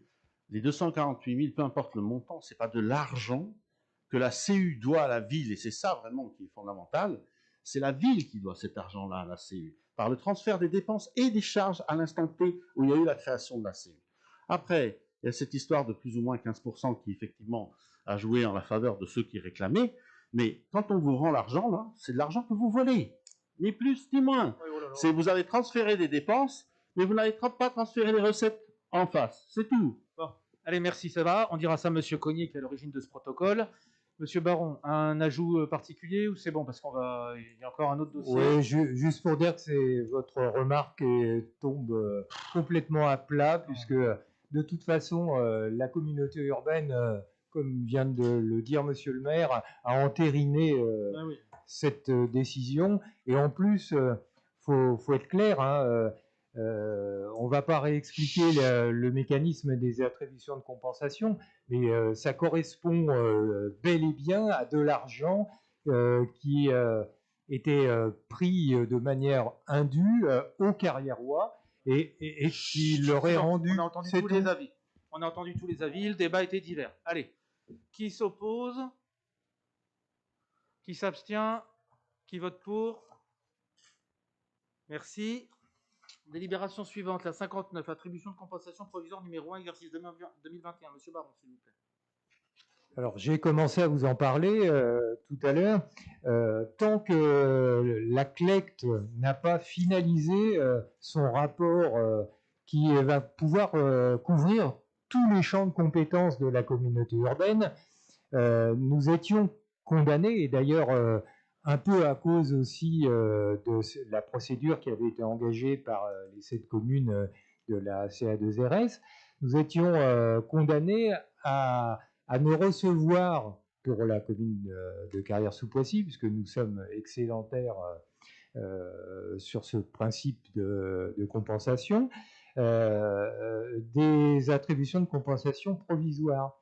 Donc cette année encore, pour l'année 2021, nous devons travailler avec une attribution de compensation provisoire, mais à l'issue du travail de la CLEC qui va être certainement confirmé par un vote du conseil communautaire du 6 ou 7 juillet, si je ne m'abuse, si c'est confirmé, parce qu'on n'a pas reçu encore les convocations, eh bien, l'année prochaine, nous saurons quelle sera la facturation totale des la compensation des services rendus par la communauté urbaine Grand Paris Sénégoise à la ville de Carrières-sous-Poissy. Merci. Voilà. Monsieur Baron, des remarques, des observations? Merci. Qui s'abstient? Qui vote contre? Qui vote pour? Allez hop. À l'unanimité, je vous en remercie. Délibération suivante porte sur la présentation d'utilisation du Fonds de solidarité de la région Île-de-France, pas le Conseil régional Île-de-France, mais le Fonds de solidarité de la région Île-de-France année 2020. Un tableau en annexe vous a été présenté. Avez-vous des remarques ou des observations? Ah oui, d'abord la DSU, pardon, excusez-moi, 2020. Il y en a encore une autre? Ah, les églises, oui. Comme quoi, on ne se refait pas. Indemnité pour le gardiennage des églises communales, donc une délibération classique et ordinaire de la vie des instances municipales. Est-ce qu'il y avait des remarques ou des observations particulières? Qui s'abstient? Qui vote contre? À l'unanimité. Merci, elle est adoptée. Rapport annuel d'utilisation de la dotation de solidarité urbaine pour l'exercice 2020.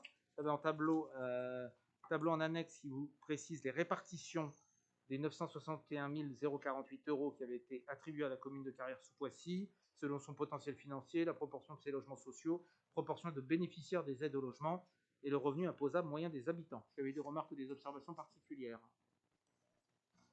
Qui s'abstient? Qui s'oppose? À l'unanimité, je vous en remercie. Délibération suivante, même principe, mais pour le Fonds de solidarité de la région Île-de-France, des remarques ou des observations particulières? Qui s'abstient? Qui s'oppose? À l'unanimité, je vous en remercie. 3 délibérations suivantes portent sur des subventions aux associations. Tout d'abord les Bougainvilliers.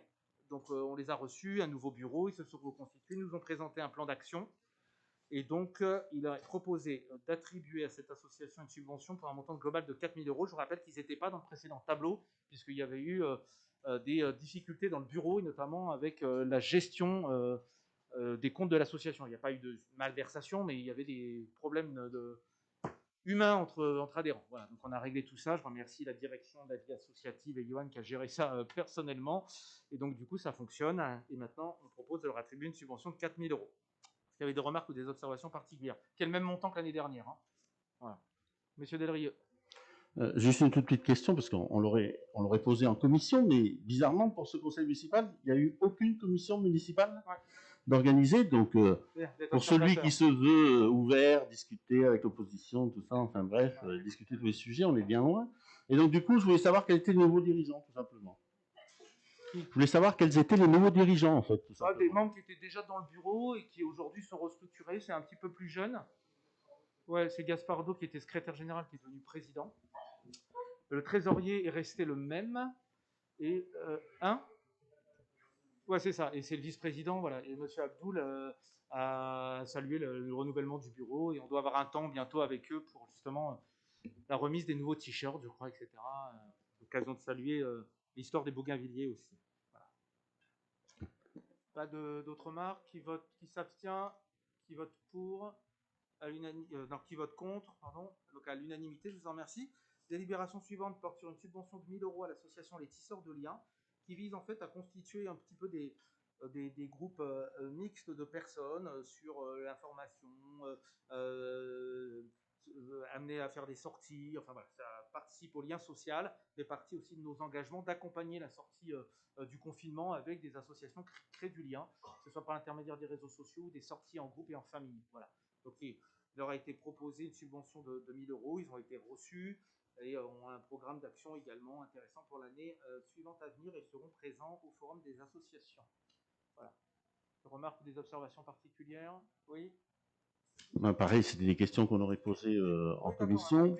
Et donc, je voulais juste savoir quelle était la date de création de l'association et les noms des dirigeants de l'association. Est-ce qu'on a le truc sous le... Eva Dermo, ouais. Ouais, c'est ça. Ouais. Et la date de création? J'ai pas entendu. Décembre 2020. Décembre 2020. Merci. Non, parce qu'à un moment donné, il était question autour de cette table qu'on ne donnait pas de subvention à des associations qui avaient une existence. Monsieur Effroy, il tenait beaucoup à l'époque. Je me souviens quand j'étais aux affaires. S'il a quelque chose à dire, il le dira, monsieur Effroy, je pense. Voilà, merci. Donc, qui s'abstient? Qui s'oppose? À l'unanimité, je vous en remercie. Délibération suivante sur l'attribution d'une subvention à l'association Sequana collective qui lutte pour le cadre de vie sur l'île de la Dérivation en particulier, mais surtout sur l'ensemble de la boucle de Seine en général. Il est proposé une subvention de 1 000 €. Est-ce qu'il y avait des remarques ou des observations particulières? Madame Gamraoui. Compte tenu du statut... Vous m'entendez? Excusez-moi, je vais approcher un petit peu. Compte tenu du statut de M. Millet comme ancien colistier, on ne va pas prendre part au vote avec Anthony. Voilà. Et M. Schwendemann, qui est membre de ce collectif également, ne prendra pas part au vote. Voilà. Qui s'abstient? M. Delrieux. Non, j'avais toujours les mêmes questions. J'avais les mêmes questions, c'est la date de création de l'association et les noms des 3 dirigeants de cette association. Alors, il y en a un réglementairement, parce que c'est Denis Millet, forcément, parce qu'il y a un président juridiquement. Après, ils s'organisent comme ils veulent dans l'expression de leur gouvernance. Et donc, pareil, elle a un petit peu moins d'1 an. Voilà. Voilà. Qui s'abstient? Alors, il ne prend pas au vote. Donc, on note que M. Effroy, Mme Gamraoui, M. Schwendemann ne sont pas là, du coup. Et qui s'abstient? Qui vote contre? Qui vote pour? Hop. Le groupe Socarrière. Tenez-vous sur ces coins-là, c'est mieux, oui. Merci. Adopté. Ouais, oui, bah. Ouais. Voilà. Allez. Faut être gentil avec les gens. Allez. Ensuite, constitution d'un groupement de commandes entre la ville de Poissy et la ville de Carrière pour l'organisation du spectacle pyro-musical du 13 juillet pour les années 2021 à 2025. Adhésion au groupement de commandes. Autorisation de signer la convention de groupement de commandes. Voilà. Est-ce qu'il y a des remarques ou des observations particulières? Madame Gamraoui. Non, juste en termes de déroulé du protocole, je sais qu'il y avait la lecture d'un texte qui se faisait avec un ou une élue des 2 communes. Je voulais savoir si c'était maintenu ou pas. On pourra faire tout ce qu'on veut, il n'y a pas de souci. Le thème, c'est Napoléon. On a fait rajouter qu'il y avait enfin une com vraiment commune cette fois-ci, et puis que pour le prochain appel d'offres, parce que là c'était déjà lancé avant qu'on arrive, on choisisse le thème en commun. Voilà. C'est maintenant formalisé dans la convention. Ma question, c'est pas sur le thème. Mais j'ai compris, mais oui, enfin. Non, c'est juste savoir comme c'est. Si c'est dire ensemble autour d'un verre qu'on s'aime pour lancer le feu d'artifice, on le fera. Ouais. Non, c'est juste que c'est quand même une part qui est payée. Évidemment. On a souvent nos amis ici voilà. Qui s'approprient un peu de trucs. Symboliquement, c'est toujours. Non, il n'y a pas de difficulté. Enfin, les réunions techniques, c'est même tenu que ce matin, je crois d'ailleurs. Ils attendaient qu'on délibère, donc ça s'est tenu ce matin. Voilà, c'est le thème des 200 ans. Enfin, non, c'est sur Napoléon, c'est pas rouvrir la polémique présidentielle, mais néanmoins, voilà. Est-ce qu'il y avait des remarques ou des observations particulières? Monsieur Delrieux? Non, je voulais juste savoir ce qui vous avait fait changer d'avis, parce que de mémoire, il me semble bien que quand j'étais arrivé, il avait fallu mettre en place ce dispositif parce qu'il n'existait pas. Vous avez cru comprendre que vous étiez opposé plutôt dans votre mandature numéro 1. Non, mais je vous le confirme. Non, pas dans ma mandature numéro 1. Dans ma mandature numéro 1, ça ne s'était pas présenté. C'est dans l'opposition dans laquelle on avait voté contre pour 2 raisons, pour les 2 articles qu'on a fait rajouter, qui sont la communication et le choix du thème, qui ne figuraient pas dans la précédente convention. Et donc là, on l'a mis dans le cadre conventionnel, de façon à ce qu'on soit traité comme un partenaire au regard de la participation financière. Voilà, rien de plus, rien de moins. Ma question est visée à dire, parce qu'avant, quand vous étiez maire, dans la mandature 1, vous ne faisiez pas ce genre de dispositif. Oui, parce que M. Bernard était le mandat 1, il ne viendra pas faire 2e, vous avez vu. Et moi, je dis deuxième, hein, pas second pour moi, vous avez vu, professeur. Et parce que ça n'était pas proposé, et puis à partir du moment où il n'y a pas la coopération qui s'est faite, elle ne s'est pas faite. Là, ça vous a été proposé, vous avez saisi la perche à cette occasion-là.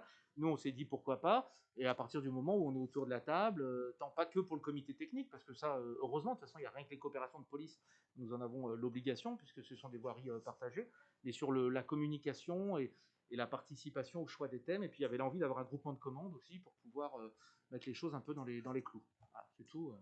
Ah, franchement, honnêtement, on peut polémiquer sur les feux de Bengale, si vous voulez. Enfin, ah non, mais moi, quand je vois un zeste d'intelligence politique qui transparaît là et qui flotte dans le Conseil, je souligne. Hein. Ah, c'est pas l'intelligence politique, c'est aussi la défense des intérêts des territoires, maintenant. Voilà, en vous remerciant. Donc, qui s'abstient?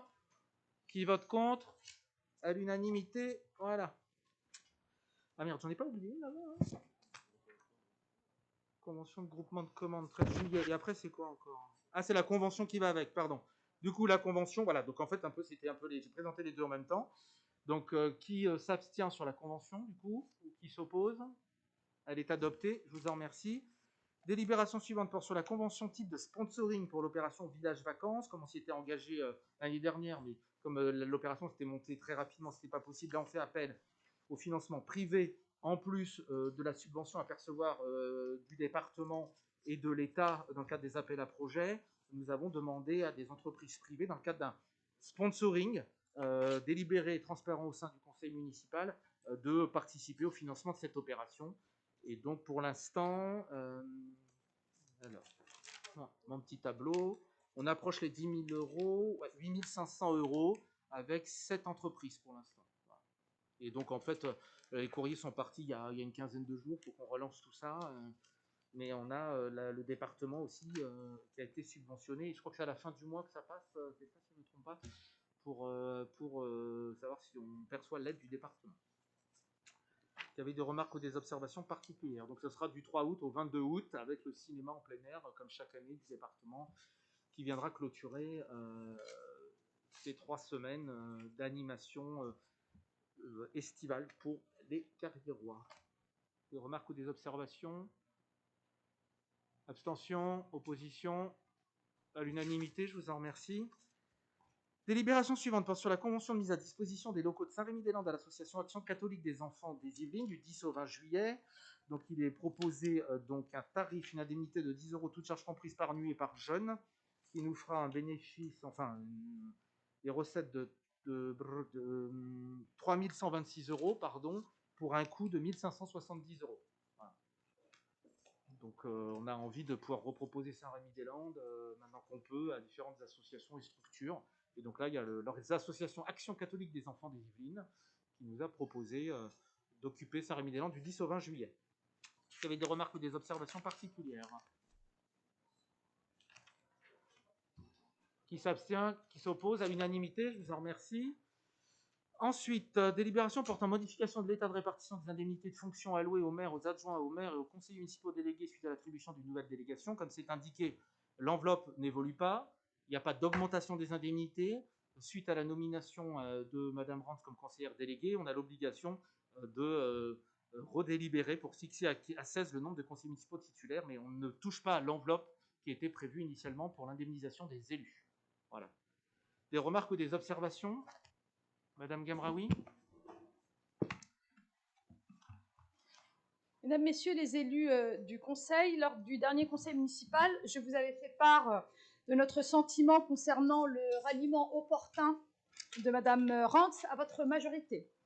J'avais rappelé l'importance primordiale du respect de la parole donnée aux Carriérois, des valeurs de l'engagement, de l'intégrité, de l'honnêteté dans l'action politique. Ces valeurs, Madame Rantz les a foulées aux pieds sans aucune vergogne. Les Carriérois se demandent encore pourquoi.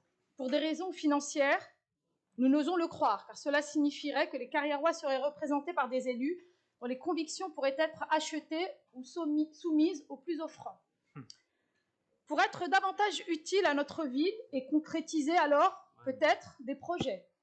Cela pourrait s'entendre, même si nous serions tentés de dire que si Mme Rantz a fait campagne contre les projets et les idées de votre majorité, elle n'aurait pas la légitimité pour les mettre en œuvre quelques mois plus tard. Nous en revenons aux valeurs de sincérité et d'honnêteté qu'une élue a l'obligation d'observer à l'égard de ses concitoyens. Mais nous n'aurons pas à le dire, puisqu'il ne s'agit certainement pas de cela. En effet, nous avons appris que quelques jours après avoir quitté son groupe politique pour rejoindre une majorité avec laquelle elle ne partageait aucune idée, il y a encore quelques mois, et après avoir négocié son ralliement pour l'attribution d'une délégation, Mme Rantz a quitté la ville de Carrière-sous-Poissy. Par ses agissements, Mme Rantz incarne une pratique de la politique que nos concitoyens rejettent massivement. Ses comportements sont indignes d'une élue de la République. Monsieur le maire, pouvez-vous nous expliquer pourquoi attribuez-vous une délégation en charge de l'animation sociale des quartiers à une élue qui ne réside même pas dans notre commune? Qu'en est-il, monsieur le maire, des belles promesses de transparence, de gestion éthique, responsable et de proximité pour notre ville?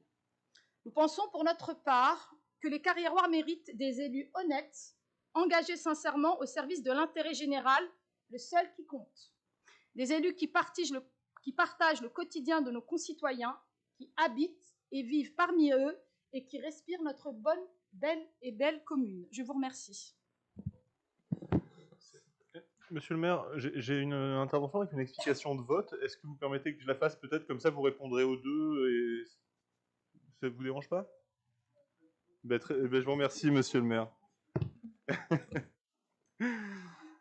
Merci, monsieur le maire, chers collègues. Depuis le début de ce mandat, le groupe Réunis pour Carrière s'est placé dans une attitude constructive et bienveillante afin d'œuvrer dans l'intérêt des habitants, mais aussi d'accélérer la sortie d'un système pesant mis en place par l'ancien maire au sein de cette assemblée. De votre côté, monsieur le maire, vous avez su saisir cette main tendue en nous associant à de nombreux dossiers. Je pense qu'aujourd'hui, nous pouvons, et nos administrés également, nous satisfaire de ce fonctionnement apaisé et orienté vers l'intérêt général. Il y a quelques mois, nous avons appris par un mail laconique la décision unilatérale et non concertée de Mme Rantz de quitter le groupe avec lequel elle a été élue. Puis quelques jours plus tard, c'est vous-même, monsieur le maire, qui nous avez contactés afin de nous informer de votre choix d'intégrer Mme Rantz à votre majorité. Vous l'avez tous constaté ici, nous n'avons pas immédiatement réagi à cette manœuvre, peut-être à cause du choc occasionné par une décision brutale tant sur le fond que la forme, et toujours aujourd'hui incompréhensible pour nous. En effet, hormis le constat d'un certain désintérêt de Mme Rantz pour les affaires de la commune, aucun désaccord, tant sur le fonctionnement que sur les prises de position du groupe, ne sont intervenus. Il nous était donc parfaitement impossible d'imaginer une telle trahison des électeurs. Encore que.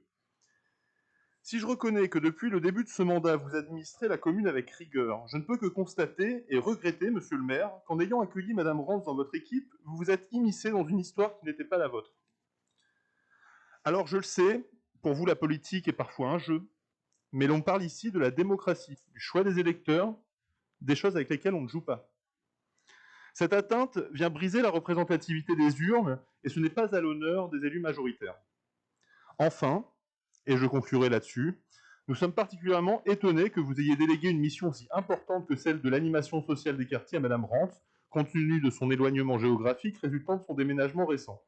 En effet, cette mission demande un engagement de tous les instants qui ne sera pas possible en résidant à 40 minutes de Carrière-sous-Poissy. C'est le temps de trajet sans bouchon entre son nouveau logement et notre ville. Un mandat d'élu, ce n'est pas une carte de visite, ce n'est pas un tremplin personnel, ce n'est pas une clé destinée à ouvrir les portes de haute sphère, ce n'est pas un hashtag sur Twitter, ce n'est pas une course aux indemnités. C'est avant tout un engagement pour ses voisins, ses amis et plus généralement la commune où l'on vit. Alors, Madame Rantz, le bon sens voudrait que vous démissionniez afin qu'un carriérois engagé puisse porter les valeurs de la liste qui vous a conduit dans ce fauteuil d'élu. Malheureusement, je sais qu'une telle bienveillance n'est pas compatible avec vos ambitions affichées et votre plan de carrière politique. Parce que cette délibération vient entériner une manœuvre contraire aux valeurs de notre groupe, nous ne prendrons pas part au vote et nous laissons régler cette sordide histoire entre vous.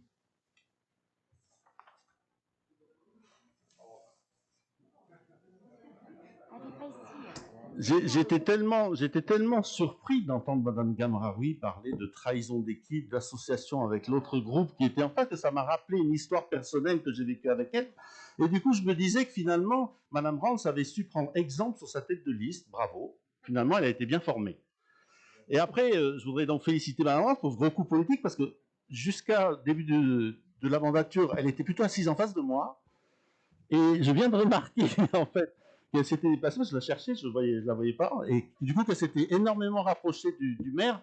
Et je voudrais lui rappeler l'histoire d'Icare quand même, je voudrais lui rappeler l'histoire d'Icare, qui malheureusement s'était trop approché du soleil, et donc je ne voudrais pas qu'elle se brûle les ailes. N'en faites pas pour le soleil. Non, vous en faites pas. Nous, c'est l'humilité. L'humilité, vous en faites pas. Le tout, c'est de pas s'écraser sur un mur. Vous voyez ce que je veux dire, M. Denrieux? Maintenant, plus sérieusement, je vous remercie de cette intervention qui va vous prouver tout l'importance qu'on accorde à la transparence du débat dans cet hémicycle. Et je comprends la déception d'un groupe quand un de ses élus le quitte, mais moi, je ne rentrerai pas sur les raisons qui ont pu conduire un tel ou un tel à quitter son groupe. Et vous savez, Mme Gamraoui, que ce qui nous a soucié, même quand vous avez décidé de constituer un groupe indépendant du précédent maire, de soutenir à chaque fois que c'était nécessaire, quand l'intérêt général était en danger. Je ne reviendrai pas non plus sur ce qui peut, dans une vie, constituer un accident, un parcours différent, qui fait qu'on peut s'éloigner de là où on est à un moment donné. Moi, ce n'est pas ça qui, aujourd'hui, peut être jugé. En tout cas, ne me concerne pas sur ce point-là. Et sur le plan du droit, vous savez très bien qu'il n'y a pas de sujet, mais ce n'est pas là-dessus que vous posez le débat, et je l'entends bien. Et que ce soit pour Mme Rance comme pour n'importe quel élu de ma majorité, s'il devait manquer au moindre respect aux principes éthiques de transparence et de moralité qu'on s'est fixés, il quitterait immédiatement ma majorité.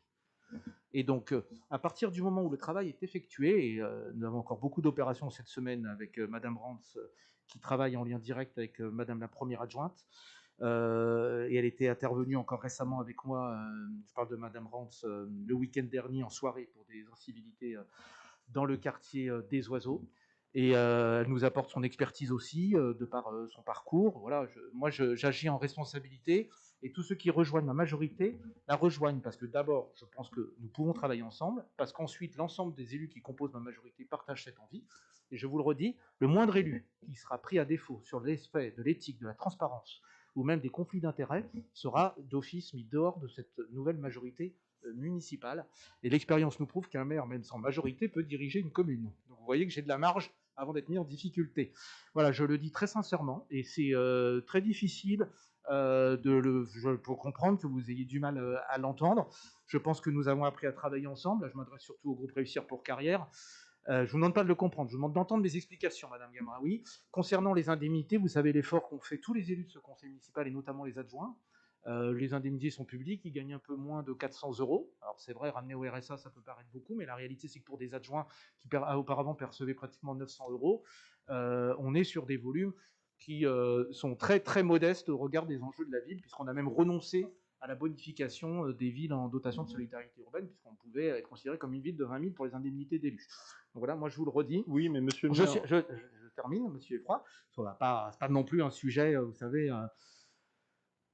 Enfin bon, bref. Ce que je peux vous dire, c'est que je suis garant du fonctionnement collégial de mon équipe, du respect des engagements qu'ils ont pris, et tous ceux qui nous rejoindront s'y plieront, pour ceux qui souhaiteraient travailler avec nous. Et de la même façon, nous ne pourrions pas travailler ensemble, monsieur Effroy, si dans le cadre des instances, vous ayez un comportement irresponsable ou discourtois à l'égard de nos partenaires. Et de la même façon, on a fait des gestes d'ouverture. Mme Gamraoui est vice-présidente de la commission finances, et nous travaillons là-dessus. Moi, je ne distribue pas des bons points. Ce que je veux vous dire par là, c'est que moi, je suis garant de cette cohésion d'équipe, de transparence et d'exemplarité. Vous avez le droit de ne pas partager ce constat. Je l'entends, il y a forcément eu un désaccord qui fait qu'à un moment donné, un tel. Donc moi, je ne rentre pas là-dessus. Et le jour où Mme Rance ou n'importe quel élu manquera à son devoir, il sortira de cette majorité. Est-ce que c'est possible de vous répondre, monsieur le maire? Ça y est, j'ai terminé. Très bien. Alors je vais vous répondre, monsieur le maire, parce que vous employez beaucoup de mots, la moralité, l'exemplarité, etc. C'est un petit peu facile, monsieur le maire, de dire non, mais ce n'est pas moi, je suis là, je suis le garant de l'institution. Monsieur le maire, vous êtes aussi le garant du respect de l'expression des urnes. Malheureusement, vous pouviez très bien travailler comme vous le faites avec nous, avec Mme Rance, sans l'intégrer, en lui laissant une indépendance qu'elle aurait pu avoir au sein de ce conseil, monsieur le maire. Et c'est pas un choix que vous avez fait, et c'est bien pour ça que je dis aujourd'hui que vous avez une responsabilité. Vous êtes rentré dans une histoire qui n'était pas la vôtre. Maintenant, vous êtes dedans, il faut l'assumer. C'est un choix, si vous voulez, qui aujourd'hui remet en cause l'équilibre entre opposition et majorité au sein de ce conseil, puisqu'il y a un nombre de sièges qui était attribué pour l'opposition, un nombre de sièges pour la majorité. On est bien loin, monsieur le maire, du cas précédent, lors de l'exercice de M. Delrieux, où la situation n'était pas la même. Il y a eu un désaccord de fond avec 10 de ses élus sur une problématique financière qui a créé un nouveau groupe au sein du Conseil. Ce n'est pas un ralliement à une majorité, c'est d'avoir créé un nouveau groupe au sein du Conseil.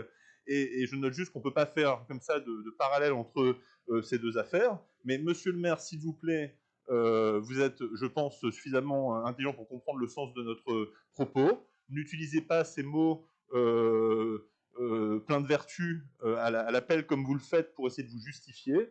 Vertueux, non, ce n'était pas vertueux. Vous auriez pu faire autrement.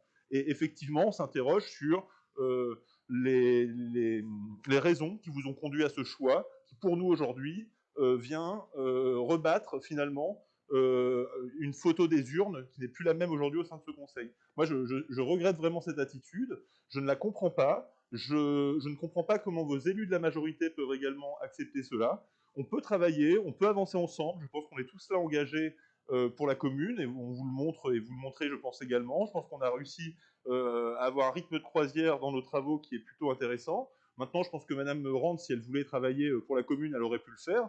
Moi, ce que je vous ai dit tout à l'heure, c'est ce qu'on a noté, c'était un certain désintérêt de sa part pour les affaires de la ville, et j'imagine un petit peu ce que ça va être dans quelques temps au sein de votre équipe. Bon, peu importe. Maintenant, je vous le dis, vous avez rebattu le choix des électeurs en l'intégrant dans votre groupe, et vous n'étiez pas obligé de passer par ce processus-là. Voilà, vous pouviez faire autrement.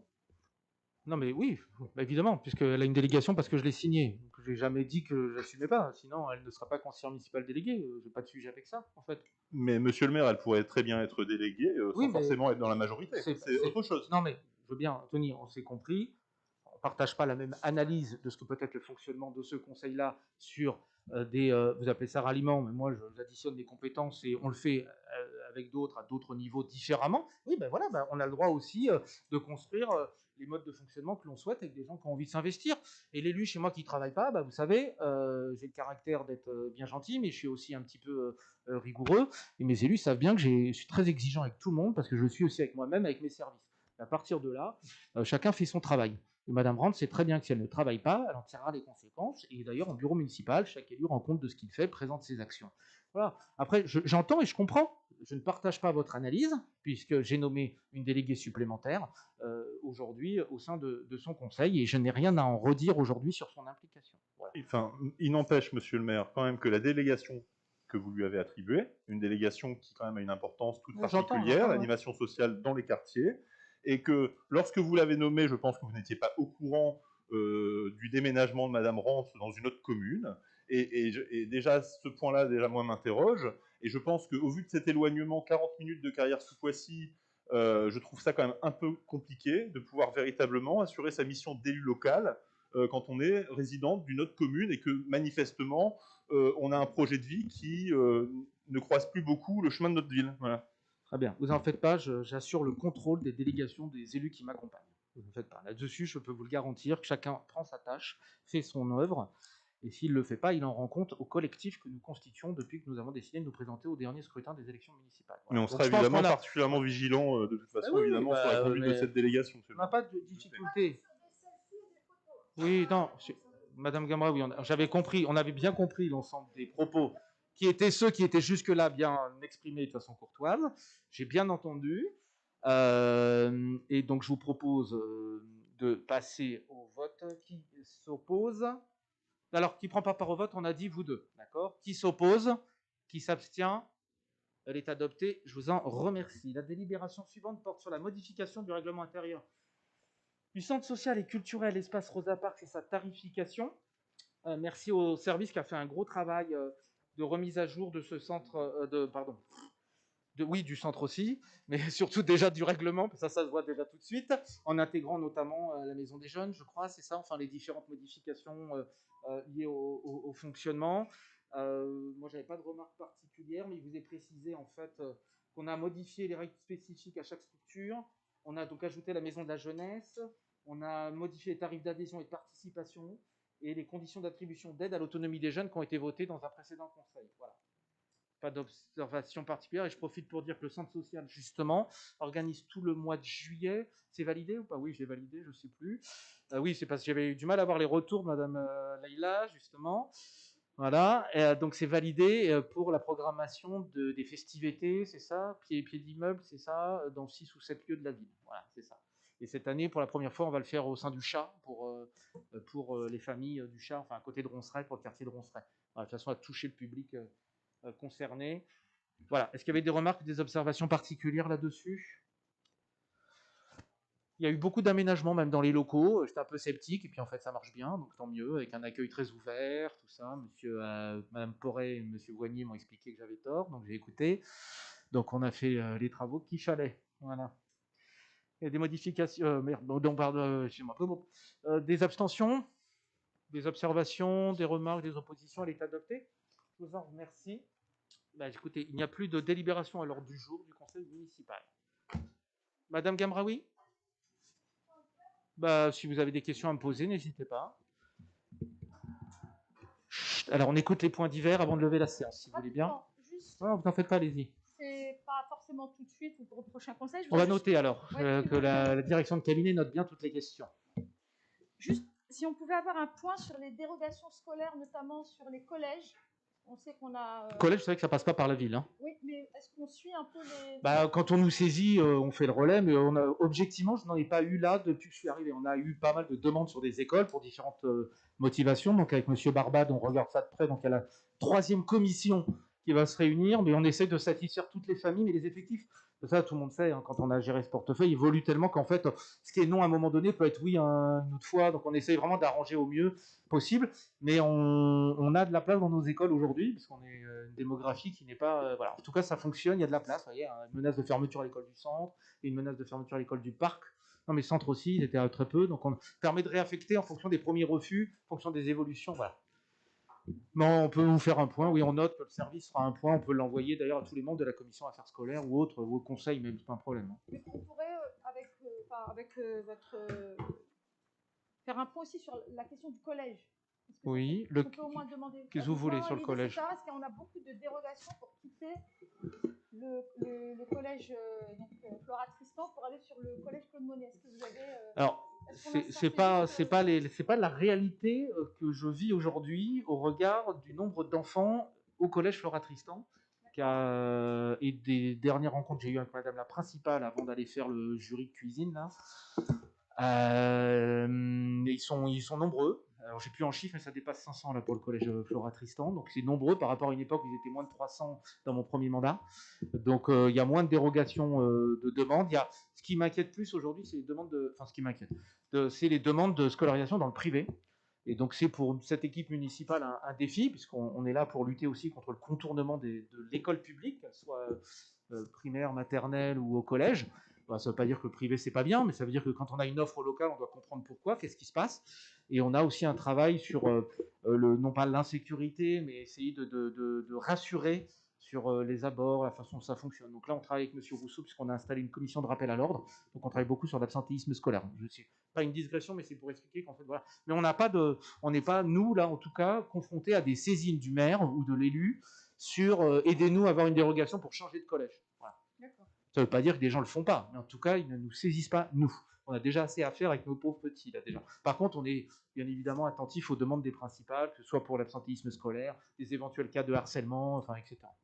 D'accord. Le deuxième, qui ne nécessite pas une réponse maintenant, c'est juste un point sur la réhabilitation des fleurs. Ouais. Je vous invite à suivre le Facebook Live de vendredi. Le dossier est complet parce qu'en fait, il a plein de tiroirs. Vous avez l'Azac Saint-Louis d'à côté, vous avez la rénovation urbaine menée par CDC Habitat avec du multipartenariat qui ne se s'est jamais parlé depuis des années, qu'il a fallu réunir. Donc la CU, le département, CDC Habitat qui vient de changer totalement d'organisation. Donc on a fait une grande visio avec le directeur régional, le directeur Yveline, directrice de Poissy, pour cadrer les modes de fonctionnement, d'entretien, de ménage, la question des stationnements. Donc on voit un peu se profiler maintenant, ça y est, un schéma qui nous permet d'aller vers les gens pour soumettre, confronter, mais surtout aussi de voir avec eux comment ils peuvent nous aider, ou même nous, ils peuvent nous nourrir aussi leurs apports, et on a mis en place aussi un mail spécifique avec pas une hotline, mais ça renvoie vers le service urbanisme, ça permet de suivre aussi quand il y a des problématiques diverses. Donc on est à 75 cas saisis depuis qu'on a lancé, voilà, à chaque fois il y a une réponse, que ce soit par nous directement, par le bailleur ou par les différentes interventions. On est plutôt confronté à pas mal de cas d'insalubrité aussi qui commencent à se régler. Il y avait pas mal de retard là-dessus sur le dossier. Il y a en cours de négociation un nouveau marché de ménage pour les parties communes. Et on a obtenu une brigade en extérieur. Alors, ce n'est pas encore totalement satisfaisant. Et il y a bientôt un diagnostic sécurité pour justement voir comment se passe le chantier. Pour y aller régulièrement avec Madame Waka et Madame Rantz, il y a quelques petits sujets de sécurité liés aux manipulations des engins, etc. Donc on a déjà signalé, et Farid nous alerte régulièrement à chaque fois qu'il y a des choses. Voilà. Mais on a vraiment été dans une relation très dure avec CDC il y a encore 15 jours. J'étais à la limite de les sortir du bureau parce qu'il y avait du mal ça rentre dans la tête, que c'était pas tolérable que 20% d'un quartier, puisque les habitants du quartier des Fleurs, ça représente 20% du quartier Saint-Louis, vivent dans de telles conditions aujourd'hui, confrontés à un aménagement urbain qui date depuis des décennies, une rénovation urbaine menée tambour battante, sans véritablement accompagnement de la part du bailleur, plus des problématiques de stationnement avec la CU pour l'allée du Muguet, avec l'allée des Iris également en projet, plus les 150-200 places qui allaient être supprimées si on n'était pas intervenu, et heureusement qu'on avait du foncier. Donc ça avance petit à petit. Donc, il y a pas mal de choses. Là, on va faire un gros point d'étape vendredi. On a la question de la relocalisation du cabinet médical aussi du docteur qui va être recentré un peu en marge et plus dans le quartier. Donc c'est très très compliqué là en ce moment. Voilà. Voilà. Donc voilà. Mais oui, on pourra faire un point complet. Là, on consolide un maximum pour vendredi. Ce qu'on va dire, c'est public, hein, puisque c'est un Facebook Live, c'est le principe. Donc il n'y a rien de confidentiel. Et on a plusieurs opérations de police qui se mènent maintenant sur les questions de lutte contre les stupéfiants, notamment, et de violences faites aux femmes, puisqu'on a quand même une recrudescence globalement dans les habitats dits collectifs. Voilà. Donc je ne cible pas les Fleurs, hein, c'est habitat collectif. Donc juste, parce que vous avez fait allusion à Farid et remonter peut-être de terrain. Moi, avec Monsieur Medjadji, j'aurais dû dire d'ailleurs. Oui. Voilà. Monsieur l'adjoint au maire. Monsieur l'adjoint au maire. Non, moi je voudrais aussi vous faire, mais je pense que vous êtes bien au courant de cette actualité de ce week-end, parce que du coup, moi je suis sur le quartier Saint-Louis côté parc, hein, je suis l'une des riveraines du parc, juste pour signaler à cette assemblée qu'on a quand même eu l'organisation d'un mariage. Ah bah je suis content, oui, je vais vous en parler. Voilà, ça m'a pourri tout mon... C'était samedi ou dimanche? C'était dimanche ou samedi? C'était samedi. Ça m'a bien pourri le samedi, parce que je vais vous expliquer. En fait, ces mariés s'installaient dans le parc Maurice Berthaud, en disant qu'ils avaient eu mon autorisation. Donc on envoie la police, on vérifie les sources, on n'a bien évidemment pas donné d'avis favorable, c'était vraiment un salon de mariage avec 5 barnums, des tables de réception, etc. Sono, jeu de lumière. Voilà, sono, jeu de lumière, j'en passe, et compagnie. Bon, rien contre les mariages, il y a le déconfinement, on est dans l'euphorie des libertés retrouvées. Vous savez, le déconfinement, je pense qu'il doit s'accompagner de la même façon que l'isolement social devait être accompagné pendant le confinement aujourd'hui, parce qu'on ne redonne pas comme ça, rapidement, sans rapport et sans rappel de la règle de l'espace public après 2 ans de privation de liens sociaux. Donc c'est quand même très compliqué, et on le voit avec un certain nombre de travailleurs sociaux qui a quelques petits sujets d'accompagnement, et c'est la raison pour laquelle on est en train avec Farid d'accompagner un certain monsieur l'adjoint au maire chargé des sports, un tournoi de football encadré avec des règles précises, avec la police justement pour bien cadrer. Ça se passe très bien. Les jeunes ont été en réunion cet après-midi. Donc voilà, on va organiser tous des tournois de football pour canaliser aussi, pour rappeler les règles. Et donc ce mariage, donc on a réussi à les évacuer du parc Maurice Berthaud, se sont faufilés dans le parc du Peuple de l'Herbe. Donc la police municipale est intervenue, a saisi le parc du Peuple de l'Herbe, puisque c'est lui qui est chargé de faire appliquer son règlement, qui a, en lien avec la ville, donc tout ça a duré de 11h à 19h, 20h. Hein, parce que, en fait, ils ont commencé à manger à 17h pour un engagement à partir à 20h, je crois, en gros, et ils devaient faire 11h, 22h. Et donc, des gens par ailleurs très, très agréables, hein, c'était pas la question, mais néanmoins qui ne se sont pas souciés de la gêne que ça pouvait créer, et puis c'est surtout... ce qui m'avait le plus dérangé, c'est qu'il y a une appropriation de l'espace public. Et quel qu'il soit, quand il n'est pas discuté, contractualisé ou autorisé, il est une gêne. Et il n'est surtout pas constructif dans la démarche collective. Donc du coup, le commandant de police de Poitiers est même venu sur place exprès, et donc il y a eu la négociation d'un départ à 19h. J'avoue qu'à 19h, je rentrais en visioconférence pour d'autres échéances, Madame Amraoui, et donc je ne sais pas s'ils sont partis vraiment à 19h, pour toujours me le dire. Alors ils sont partis avant 21h avec tout le cortège de voitures en klaxon. Oui, je sais, ça, je les ai entendus pour le coup. Ça, c'était un peu... Hein. En fait, moi, ce qui me préoccupe, c'est cette question d'appropriation de l'espace public. Il ne faut pas que notre parc devienne une salle des fêtes. Alors, c'est comme ça que j'ai sensibilisé le département, en leur disant que si on accepte une fois, c'est transformé de partout. Donc, ils vont revérifier parce qu'ils ont pu rentrer en voiture, donc ils ne comprennent pas par où. Donc, ils vont revoir tous leurs accès et en même temps, ils m'ont confirmé que le dossier de la vidéosurveillance du parc avançait enfin. Et donc, peut-être que d'ici quelques mois, ça va s'enclencher. Est-ce que vous savez s'ils ont pris les plaques des véhicules? Oui, tout a été pris. Il y a une mise en demeure qui a été faite aux jeunes mariés. Bon, voilà, c'est comme ça, c'est la règle. Et surtout que s'ils avaient demandé, on a créé un règlement d'utilisation du parc Maurice Berthaud, avec un dossier de manifestation qui permet d'encadrer. Pas de barbecue au gaz, pas d'amplification musicale de plus de temps, machin, etc. Donc si la demande d'autorisation avec le respect avait été fait, on aurait pu contrôler le truc. Et puis ça rentrait pas dans la case, c'était non. Bon, bah là, ils ont considéré que c'était possible. Voilà. Mais c'est vrai qu'il y a un équilibre à trouver entre le pique-nique familial et le rassemblement d'un prestataire qui a sûrement vendu lui-même sa prestation commerciale sur le dos du domaine public. Et c'est là que c'est très grave, en plus. C'est qu'il y a une privation du domaine public à des fins privées. Et donc après, ça a continué, du coup, j'en profite pour informer les collègues du conseil, avec donc un grand pique-nique à 21h40 avec 25 familles roms qui se sont aussi installées sur la zone. Voilà, l'idée, c'est qu'on démarre l'été et qu'on reste collectivement vigilants je sais bien. Pour éviter qu'on transforme notre parc en zone... Enfin, on n'est pas Cergy là-bas. Non, mais voilà, c'est pas une base de loisirs, c'est pas Verneuil, c'est pas la même chose, je suis d'accord. Après, oui, non, mais voilà, c'est pour moi des choses pénibles, ça prend beaucoup de temps à gérer, coordonner les polices, tout ça, qui par ailleurs ont d'autres choses aussi à faire les week-ends que simplement dire aux mariés, voilà. Donc ils étaient dans un état de stress, je te raconte pas, mais bon, du coup, ça leur donnera une belle leçon, ils se souviendront de leur mariage, je pense. En plus, ils se marient à Poissy, c'était même pas des Carillons.